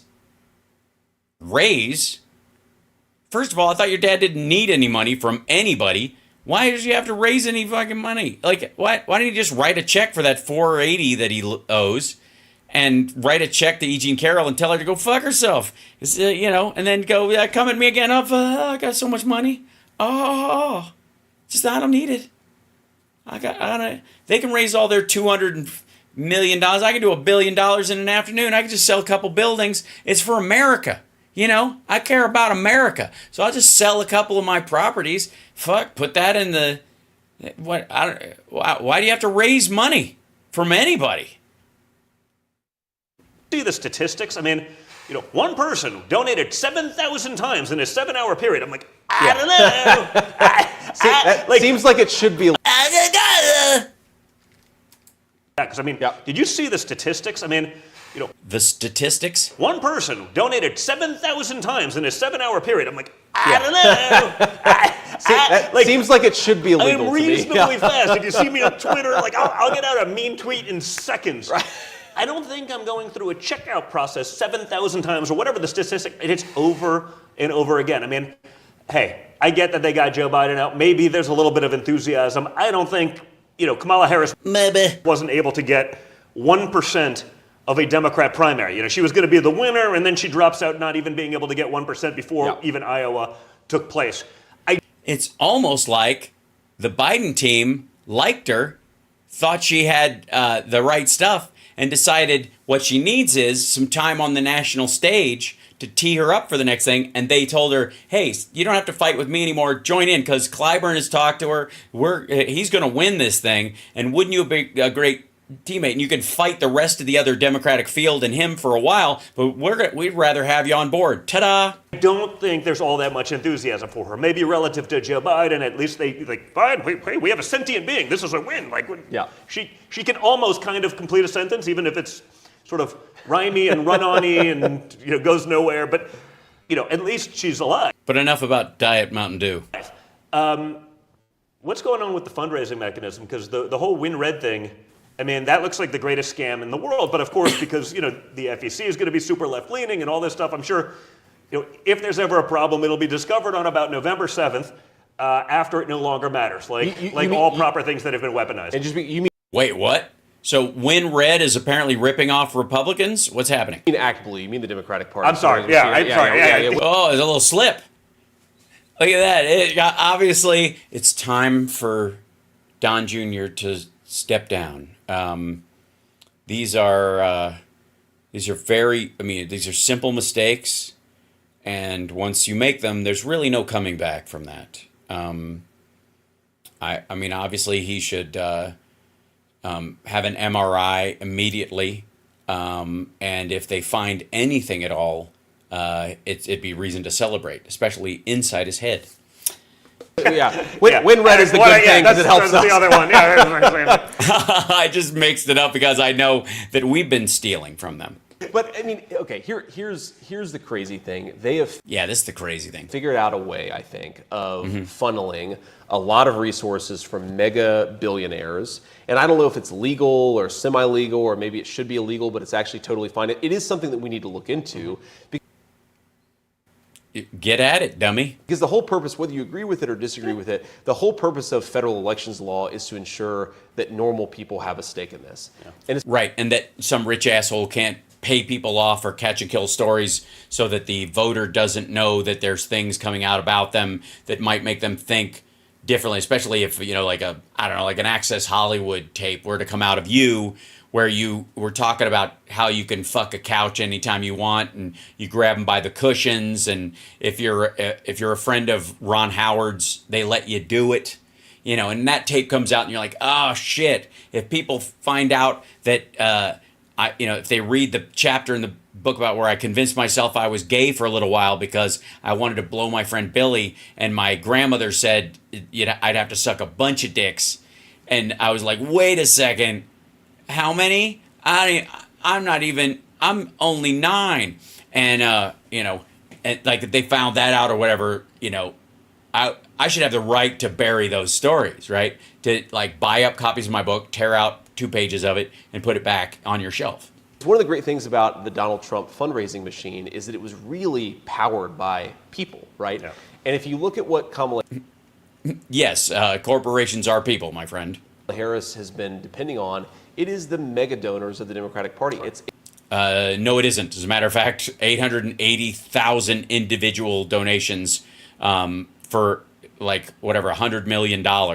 It's not even anywhere near mega donor status. Also, if it weren't for 2 mega donors, Donald Trump would have made half of what Joe Biden was bringing in the last 6 weeks. Those are the people who got Joe Biden out of the race to begin with. They're the people who are trying to deliver her the nomination, and then they will try to deliver her the presidency. I don't know exactly how it works. No, the people who are trying to get Joe Biden out of the race specifically, the ones who are actually manipulating the levers of power, were trying to get her off the ticket too. They're pissed. Works on the back end, but we know that the big Wall Street donors, the people who have gotten rich from shipping American manufacturing jobs to China, the people who've gotten rich when you bring in 20 million illegal aliens. You mean the people who make MAGA hats? Because their housekeeper is a little bit cheaper, but normal Americans. Their housekeeper is a little bit cheaper. You mean their Mar-a-Lago employee? Get their communities flooded with fentanyl. Those people like the policies of Kamala Harris. Of course, yeah. President Trump and I stand for normal Americans who want safe streets, Pussies to grab, no fentanyl in their overdone eyeliner. schools, just common sense, right? The president says this all the time, and I think it's very powerful. We just want common sense, right? Yes, common sense. Obviously, it's common sense that if you're in a sinking electric boat and there's a shark right over there, just stay there and get electrocuted. These are your only choices. No. It's common sense, okay? It's common sense to refer to a fictional character like Hannibal Lecter as the late, great Hannibal Lecter, even though he didn't die in the books at all. And then speak nicely about him because he'd like to have you for dinner because it's a lightly sarcastic thing. And also to believe that people who are seeking asylum come from asylums. It's common sense. Right? We're going to disagree about a whole host of issues, a whole host of social issues and things like that. Yeah, you think women shouldn't have the right to vote, for example. Just want good middle-class jobs for people who work hard, Men. schools that make sense and educate kids, and So no to the 10 Commandments then. basic border security and community safety. If you want basic border security, the border bill had way more than that. It went way beyond basic, asshole. That's it. That's what the Republican It's Party not is all rocket about. science, right? It's It not. really It really isn't. is. Well, it's why you could have 2 dumbasses explaining it. It's so simple. Not all that complicated. And some of this stuff is hard, right? Like public policy sometimes is really hard. It's Yeah. complicated. Safe streets, closing down the border, bringing middle-class manufacturing jobs back. This is not rocket science. Sure it is. If it was simple, if it was a simple process and it wasn't a lot of politics to it, why didn't Trump do it the 4 years he was there? Because he didn't. He absolutely did not. just need a leader like President Trump who puts the interests of the citizens first. We had him, and he didn't bring any of those jobs here. He did not at all, period. Biden has. What would Mima say about everything Ma, dum-dum, ma. Even I fucking know this. Why? He's your friend. that's going on in the last couple of weeks? What A would lot be of the F words, commentary? A man. lot of F words. I know, right? It's a bit like my grandmother that way. Be like this sweet old lady, and then you hear her, and you're like, whoa! It Yeah. hits so much harder when you're Yeah, not that's expecting it, right. right? Like if Trump Well- drops one, you're like, okay, it happened. You know. Well, it's obviously she's in the news so much lately, so we've had all of these moments where somebody will reach out to me and be like, "Oh, do you remember this story about Mamaw? You remember that story about Mamaw?" And like, Yeah, Mama. No, her name is Mima.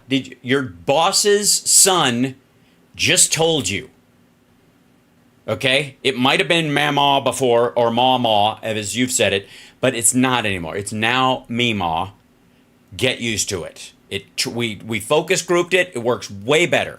one of my favorites, which I was there for, but I forgot. I was like 6 years old. My aunt calls me a couple days ago, and she's like, "You remember that time we were driving to Kentucky, and there was this like motorcyclist, and he got really aggressive, and he was swerving in and out, and he was kind of like scaring all of us?" And I was like, "Yeah, I kind of do remember that. I was probably 5 or 6 years old." Yeah, he had a Trump banner on him even well before Trump ran for office and stuff. He had both of his saddlebags were full of meth. And then she's like, you remember what happened next? And I was like, yeah. Mamaw reached under her seat, pulled out a .44 Magnum, tapped it on the window, and this dude nearly crashed his car, right? Like, you ask, like, The motorcyclist nearly crashed his car? how did things work out for me? That's a big part of the answer. But what's so cool about it is that is both incredible, but also just normal American spirit. No, it isn't. The fuck is wrong with you? She's waving a gun at a dude on a motorcycle. And again, what do you mean he's aggressive? Maybe she was the one who was fucking with him. Right? There are these personalities all across our country. I mean, it's actually Trump-like. Yes. You know what I mean? It's like literally when you said it, it's the first thing I could think. No, it wasn't. First of all, your dad can't shoot a gun. He doesn't. He's got 3 guns, and he's never handled any of them. He can't drive a fucking car. It's wait, beyond the gun part, your dad can't drive. He can't drive a car. This asshole's grandmother can drive a car. Your dad cannot. It was like literally 2 weeks ago when my father got shot to come out and be like, yes. "We're still going." Yes. Like it's like like yeah. Well, he didn't get shot. He got clipped by a piece of glass. I mean, that is He got shot at. that is a 1 in a million kind of personality, but that is the embodiment of the American spirit. Yes. That is what allowed us to do all of the things we've done Gerald Ford was shot twice and still went back to work. as a civilization, as Yes. a country. I mean, Yeah. that's special. And I think what is so sick about our current leadership class is they look down on people. You're in the leadership class, fuckwad. You're a senator. You're a sitting U.S. senator from a swing state. Like my grandmother, and they say, oh, they're backwards. Oh, they don't understand how the economy really works. Oh, they want a border. They must be racist. This is like the best of America, right? Yeah. These are the people. My grandma had 6. No. I grew up in the same area, if not, we were far poorer than this asshole's family, and we didn't wave guns at fucking people who bothered us on the street. grandkids. 3 of us enlisted in the United States Marine Corps at a time of war. Like, this is actually what powers America. And By the way, a war you have since said we shouldn't have fought and was wrong, and Trump was right about it, even though he wasn't. makes America great. And I just want, people, like, if people get anything out of this campaign, I know President Trump feels like that. I want them to know that I feel like that too. Like, we actually love the citizens of this country. Yeah. We respect who built this country and what makes it great. And this campaign, if it's about anything, it's about making people like that feel heard. Yeah, I sort of.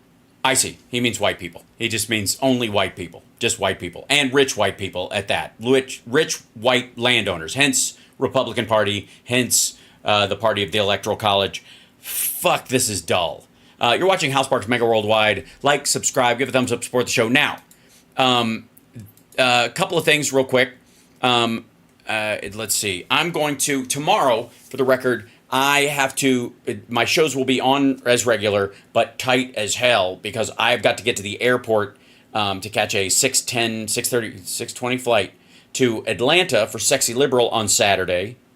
And so tomorrow morning, regular shows, afternoon, regular show, might start a little early just to cover that, but I'll have to leave right at 5 to get in the car and go straight to the airport.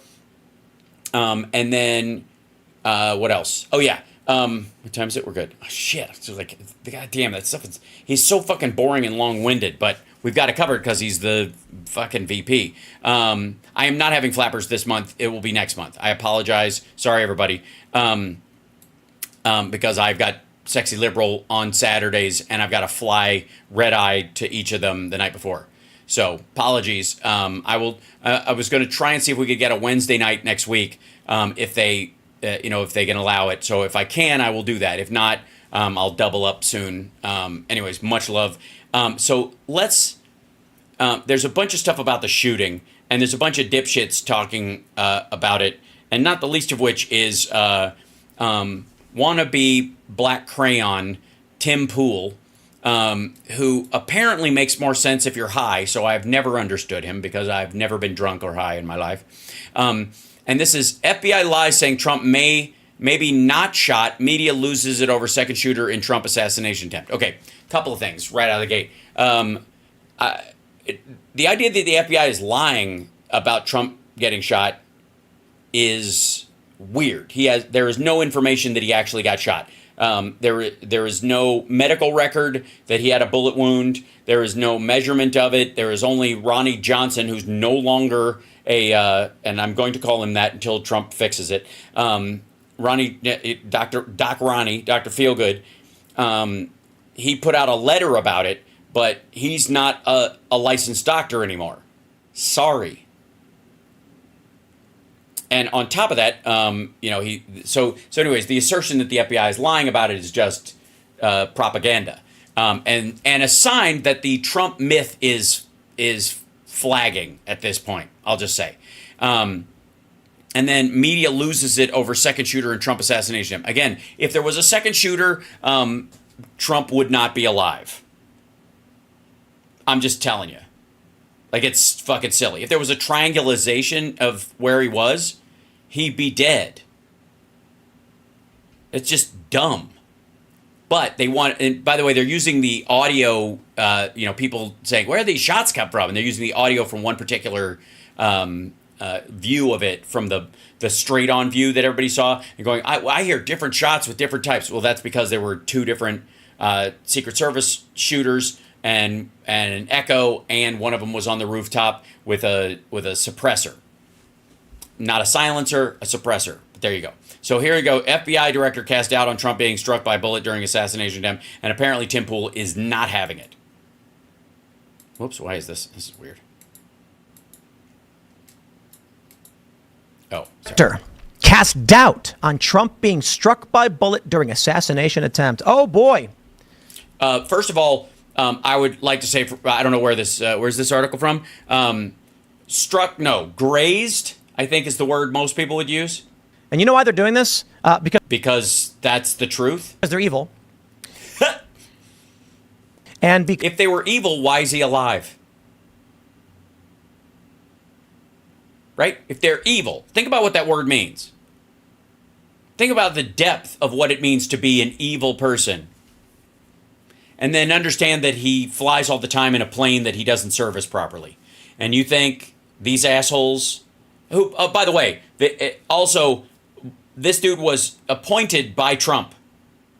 Because the goal is to diminish the assassination attempt on Donald Trump. Why? If it hadn't grazed him, it would still be an assassination attempt. Did he have to have his ear clipped by the bullet for it to be meaningful? A man died.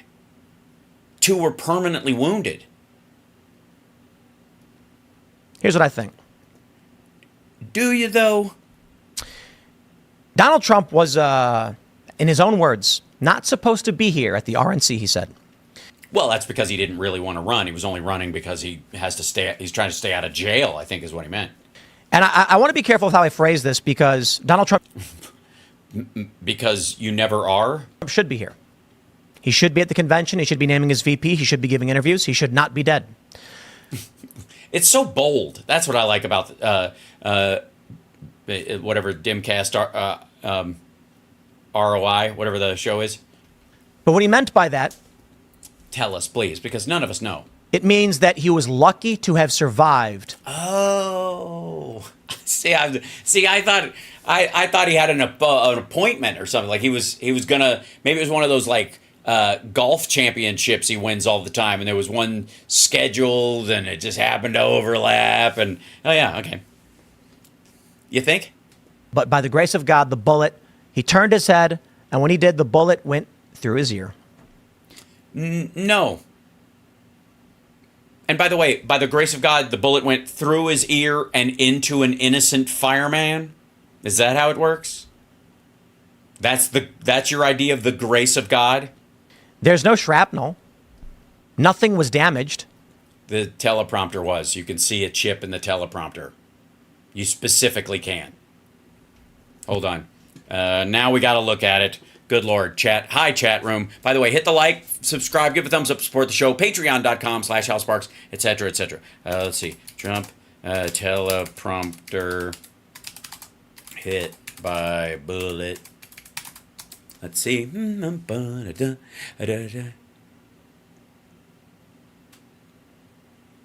Let's see. Images. Where are we? Yeah, a bunch of the SEO on this, they've flooded this. So rumor bullet into Trump. So they claim this.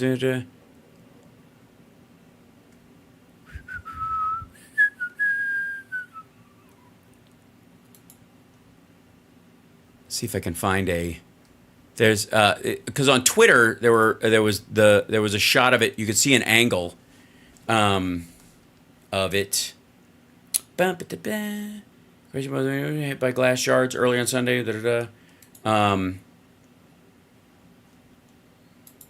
Yeah, this is Jeffrey Gold's post on this. A source who has spoken with member of the Secret Service tells TMZ Trump was not hit by a bullet. Rather, a bullet hit his teleprompter and the glass struck him by the ear. That's the story. There we go. Let's go back to here. Try this. I think I have to open up. Yeah, this guy.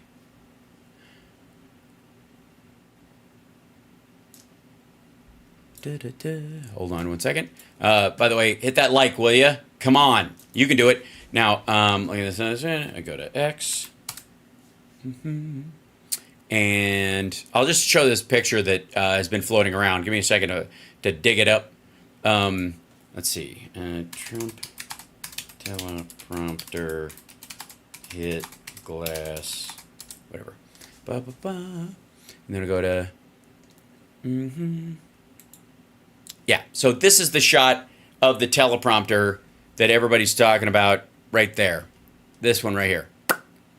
So that's the teleprompter that was between him and the shooter, and that one of the reasons why it missed him is because it deflected off of it, went through the teleprompter and didn't go straight and hit that clip, and that a piece of that is what actually flew past him and was caught on film, in the bullet trajectory.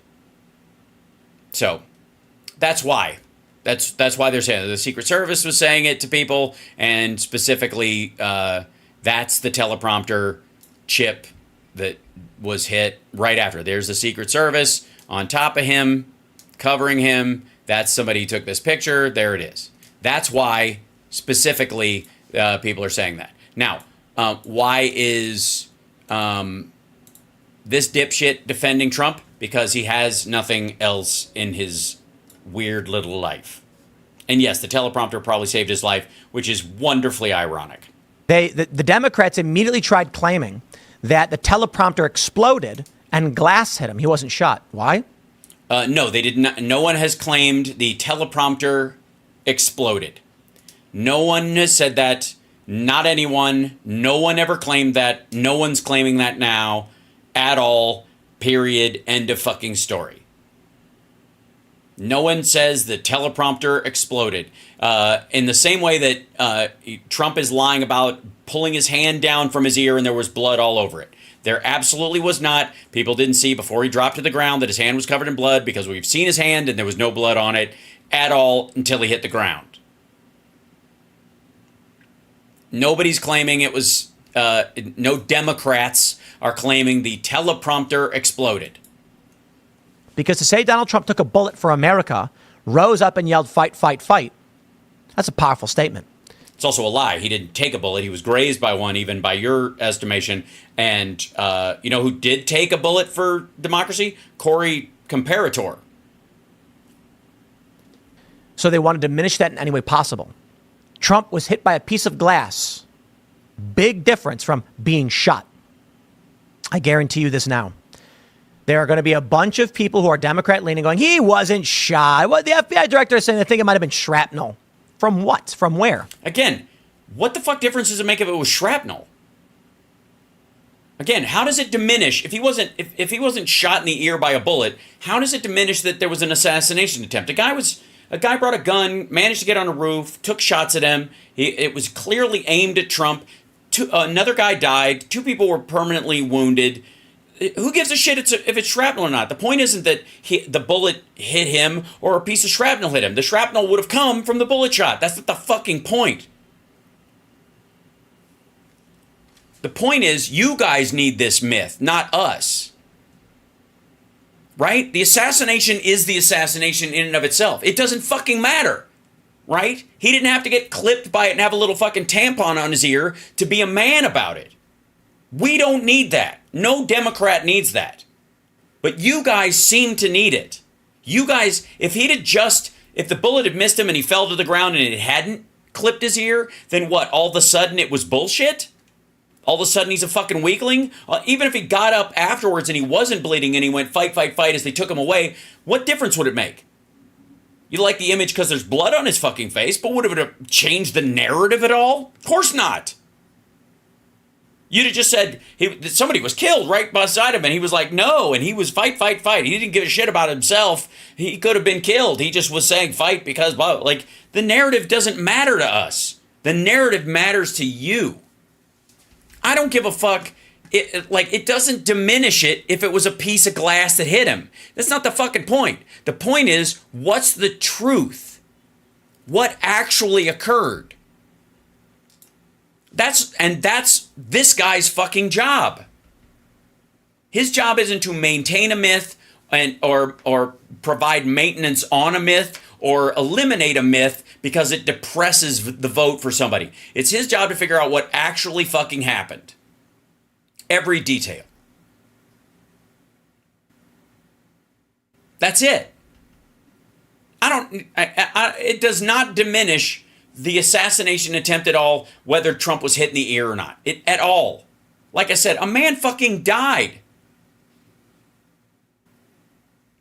It's so, like, can you imagine needing him to bleed for you to get excited about this? Because that's what it seems like is coming from Tim.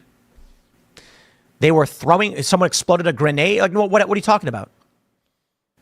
The FBI director. Wait a minute. He thinks shrapnel means, first of all, wouldn't that make it even bigger if somebody threw an explosive or they rigged the teleprompter to blow? You think shrapnel means an explosion? Jesus Christ, this is dumb. This is Trump's fault for hiring the guy, is diminishing the story with no evidence. And the media should be saying, independent should be saying, without evidence, he claimed this. No, there's no evidence a bullet hit him. That's the point. Instead, they're just like, oh, look what he's claiming. Is it not going to let me close this stupid thing? Oh, that's so annoying.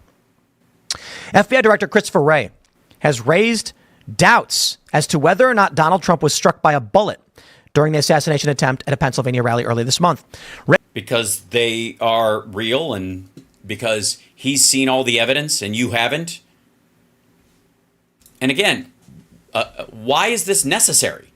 Wray testified before the House Judiciary Committee on Wednesday about the ongoing investigation into the attempt on former president's life and the response of law enforcement agencies that day. When questioned by the committee chairman Jim Jordan as to whether the FBI had accounted for all the bullets at the scene, Wray said that 8 spent rounds were recovered from the rooftop of the building from which the gunman opened fire. With respect to former President Trump, there's some question about whether or not it's a bullet or shrapnel that hit his ear, the FBI chief added. As I sit here right now, I don't know whether that bullet, in addition to causing the grazing, could have landed somewhere else. He added, but I believe we've accounted for all the shots in the cartridges. Why did he say that? Because he's an FBI guy. He's the head of the FBI. That's what he said it because it's true. What the fuck is wrong with you? This is so odd. The question is, why do you give a shit? Again, why does it matter? Why do you need the facts to support this myth? Isn't it enough that someone shot at him? Isn't it enough that he survived? Isn't it enough that even when bullets were flying at him and they fired back at the guy who tried to kill him, he stood up and said, fight, fight, fight? Who gives a shit if it was a bullet that hit him or glass that hit him? That's not the fucking point. It doesn't make it better because his wound was caused by the bullet directly or a piece of shrapnel that the bullet knocked off. And secondly, do you think this diminishes the death of the guy who actually caught the fucking bullet in his head? Why did he just add to the story, to that question, something for which no one asked? Because this has been the Democrat narrative the whole time. Why is a Trump appointee at the head of the FBI doing the Democrat narrative against Trump's myth? And the reality is, it The reality is you have no fucking idea. could be as simple as Chris Wray gets his information from crackpot liberal pundits on MSNBC. This is it, ladies and gentlemen. This is the watermark of true conservative thinking on the internet these days. This is as good as it gets. This is as high as the mountain can be and as deep as the ocean of the intellect on the assassination thinking. Well, I take it back. There might be somebody who's got a deeper view of this, ladies and gentlemen. Also, sorry about the gory footage. That is blood. That is the leg of Crooks right there. They have blurred out his dead body. There is a slope to the roof, as you can see, because the blood runs from him all the way out of the thing. This is, sorry that I jumped to this footage, but this is what Russell Brand, Rusty Trombone to the rest of us, shows at the top of his show. So that's all he's saying is This is the footage that Chuck Grassley released. Trump has been advised not to have outdoor rallies. Now, in a sense, that's, one might say, somewhat sensible given the risk that he faces at outdoor rallies. But some argue that it is, of course, deleterious to his campaigning. Let's have a look at legacy Why? Because people can't watch it via drone? media reporting on that. And just breaking moments ago, Brett, I want to tell you that the Secret Service is apparently now telling or asking the Trump campaign to stop doing their rallies outdoors. This is In cheap, unsecurable areas, specifically the private airports of buddies of his. reporting from the Washington Post, just breaking in the last couple of minutes here. I thought they wanted him dead. Isn't this all... Whatever. I can tell you that I asked Don Jr. about that at the RNC And last he went, Guz, Guz, Guz. He had blow all over his nose. It was hard to understand. week if he was going to encourage his father to stop holding rallies outdoors. He said that his father would not like that at all. He loves those outdoor rallies. He loves those outdoor rallies. Of course he does. It's amazing. I mean, that rally in Butler, have you had time to reflect on it? That what about one of my favourite moments in that speech? Yeah, that was speech, if I have it, was where he was just about to vilify migrants and basically make the point that they're all rapists. And then he was pointing to a factually incorrect piece of something. Also, I've got 4 sexual assault cases against me right now. Is that a bad time to bring that up? I went, yeah, last time I saw that chart, I didn't look at it properly. Last time I put up that chart, I never really got to look at it. But that's so mad. That's so mad. This has been such an extraordinary time. I'm so overwhelmed, are you, by everything that's happening? No, I'm not. I've seen Bob Roberts. Like, firstly, there was the debate, and it's like, whoa, now everyone's acknowledging all of a sudden the senility of Joe Biden. Then there's an assassination attempt. Then there's a resignation. I just can't take the giddy. He didn't resign. Just real quick, Biden didn't resign. He's still president. He's going to be president. Yeah. Pace of it. Can you? Are you like sort of bewildered by this? Do you think it can be held together? The head of the Secret Service is resigning now. I mean, I just don't know what we're going to wake up to anymore. Do you want to just go and live on an island somewhere quietly? I do. I just want to live quietly. Yeah, I can understand why. You seem like the type that would go and live on an island. You know, there was somebody else who had an island that liked Trump as well. I can't remember who he was. Who's that guy? Yeah, he was like, how about if we had our own island, nobody could stop us, I think is what he said. That might not be a direct quote, but yeah. On an island and really focus on growing vegetables and just living a simple, quiet, calm. I don't want anything else to do with it. I can't take it anymore. I can't. Bye. Good. Fuck off. Yeah, I'm sure you can go build a fucking pineapple farm with your weird little half-assed yoga cult on Epstein's Island. I'm sure you would be welcome with closed arms and vomit bags. Take it, it's all gone too mental. So we're still trying to work this story right now, but that's coming from the Washington Post. The Secret Service is now encouraging the Trump campaign to stop doing those outdoor rallies. Yeah, that seems wise temporarily, until they can review everything and make sure that he's safe and there's a big election coming up. I don't know if you noticed.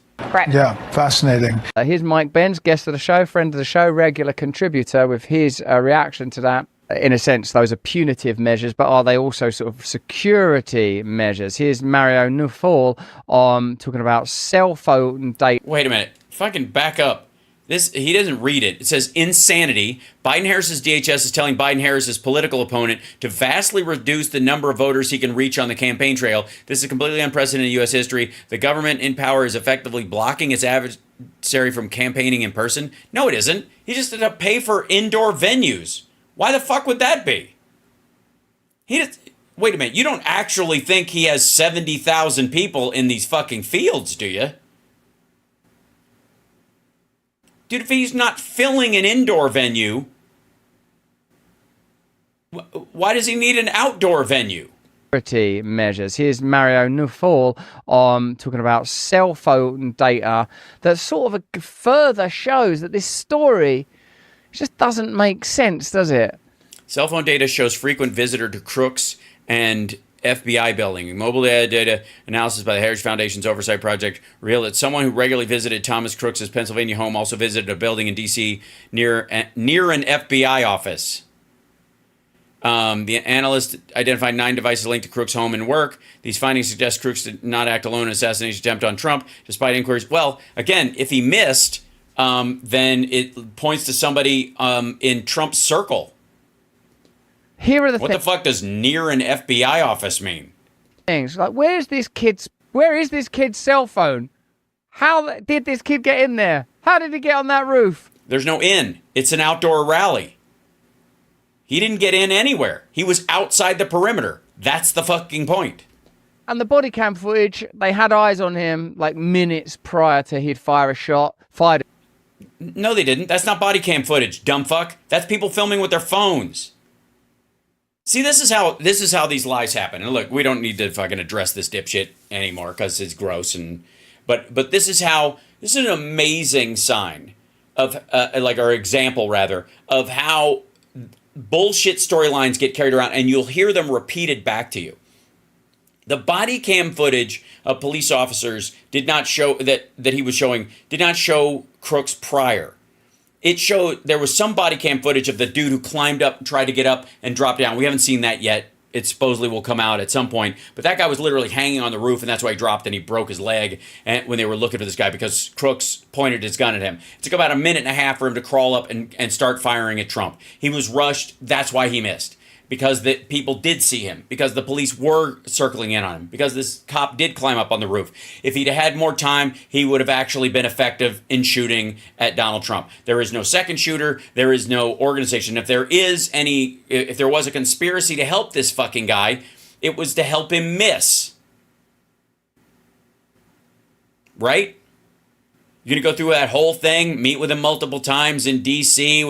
and set his phone up and do all this, and send him explosives and help him with an escape plan and all this shit so that you can act, and then he misses? And you've got a second shooter that's allegedly on the fucking water tower and that guy misses too?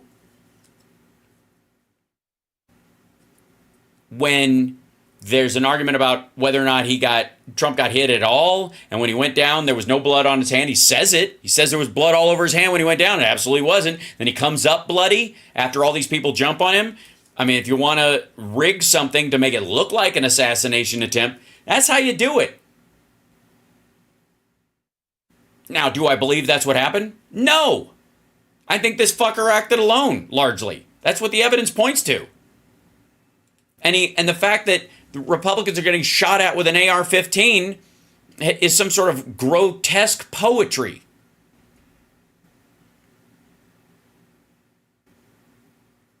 Right?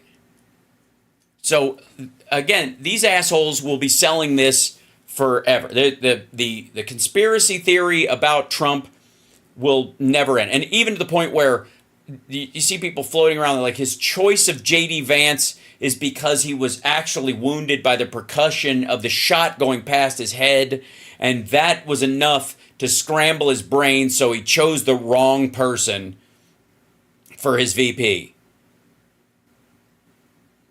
I've heard that shit floated.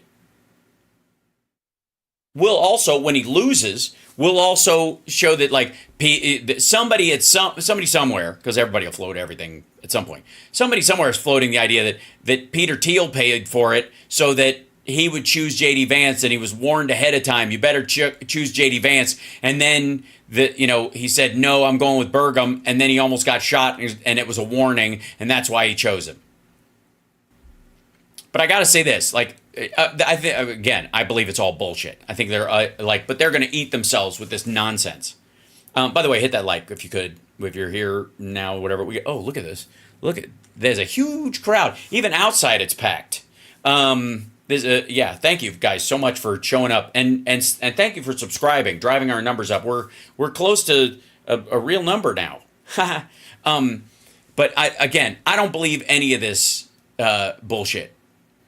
This dude made a plan, found a gap, managed to do it, and it was almost bound to happen. That said, if the problem that Republicans have more than any other thing is that because they built this conspiratorial network around themselves with Alex Jones and with Joe Rogan and all this stuff, is that if at one point they were like, yep, it's a Democratic plot to kill him, they go, that's exactly what the deep state rhinos would say. You know what I mean? There's no bedrock. There's nowhere they can establish a truth that they can rely on. So they're just going to fucking jabber that. Thank you, Aaron. You too.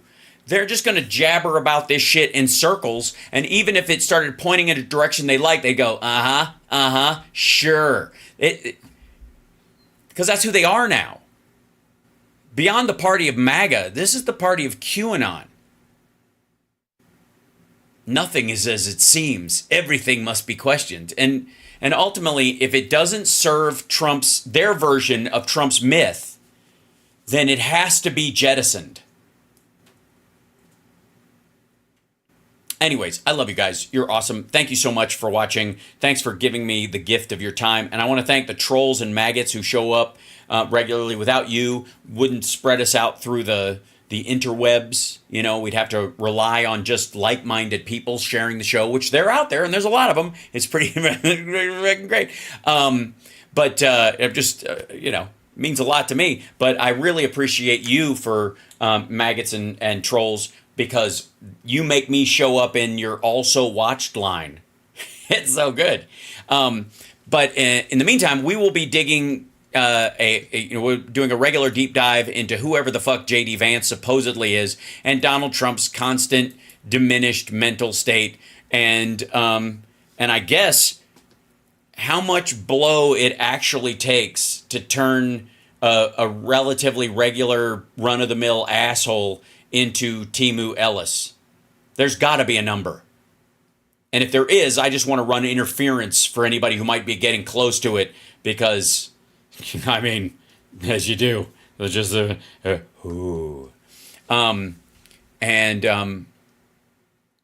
somebody just said, "Thank you, Hal. I'm not a troll." Well, that's exactly what a troll would say. Hold on, wait 1 second. Hold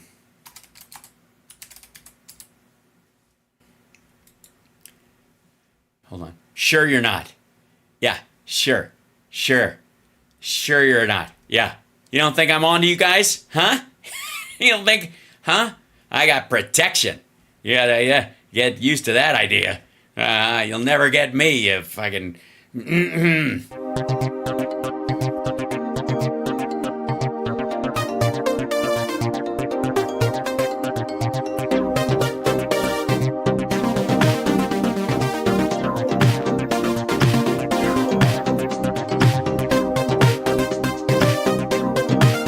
Thank you guys so much. Appreciate you.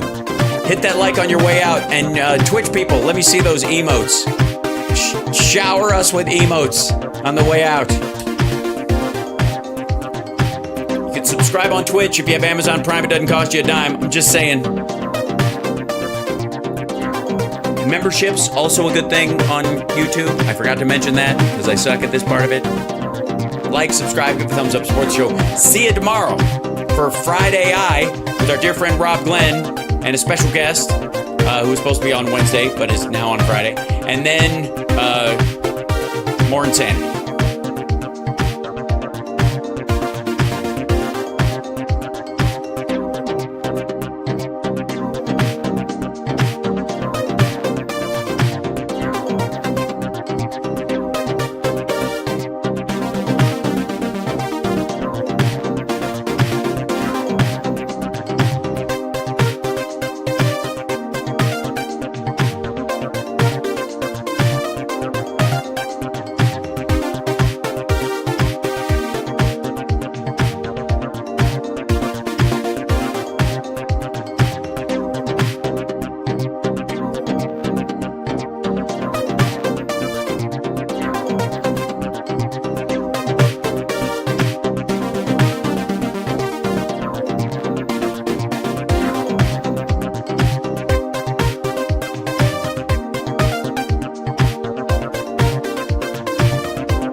Look at you Twitch guys. The emotes are amazing.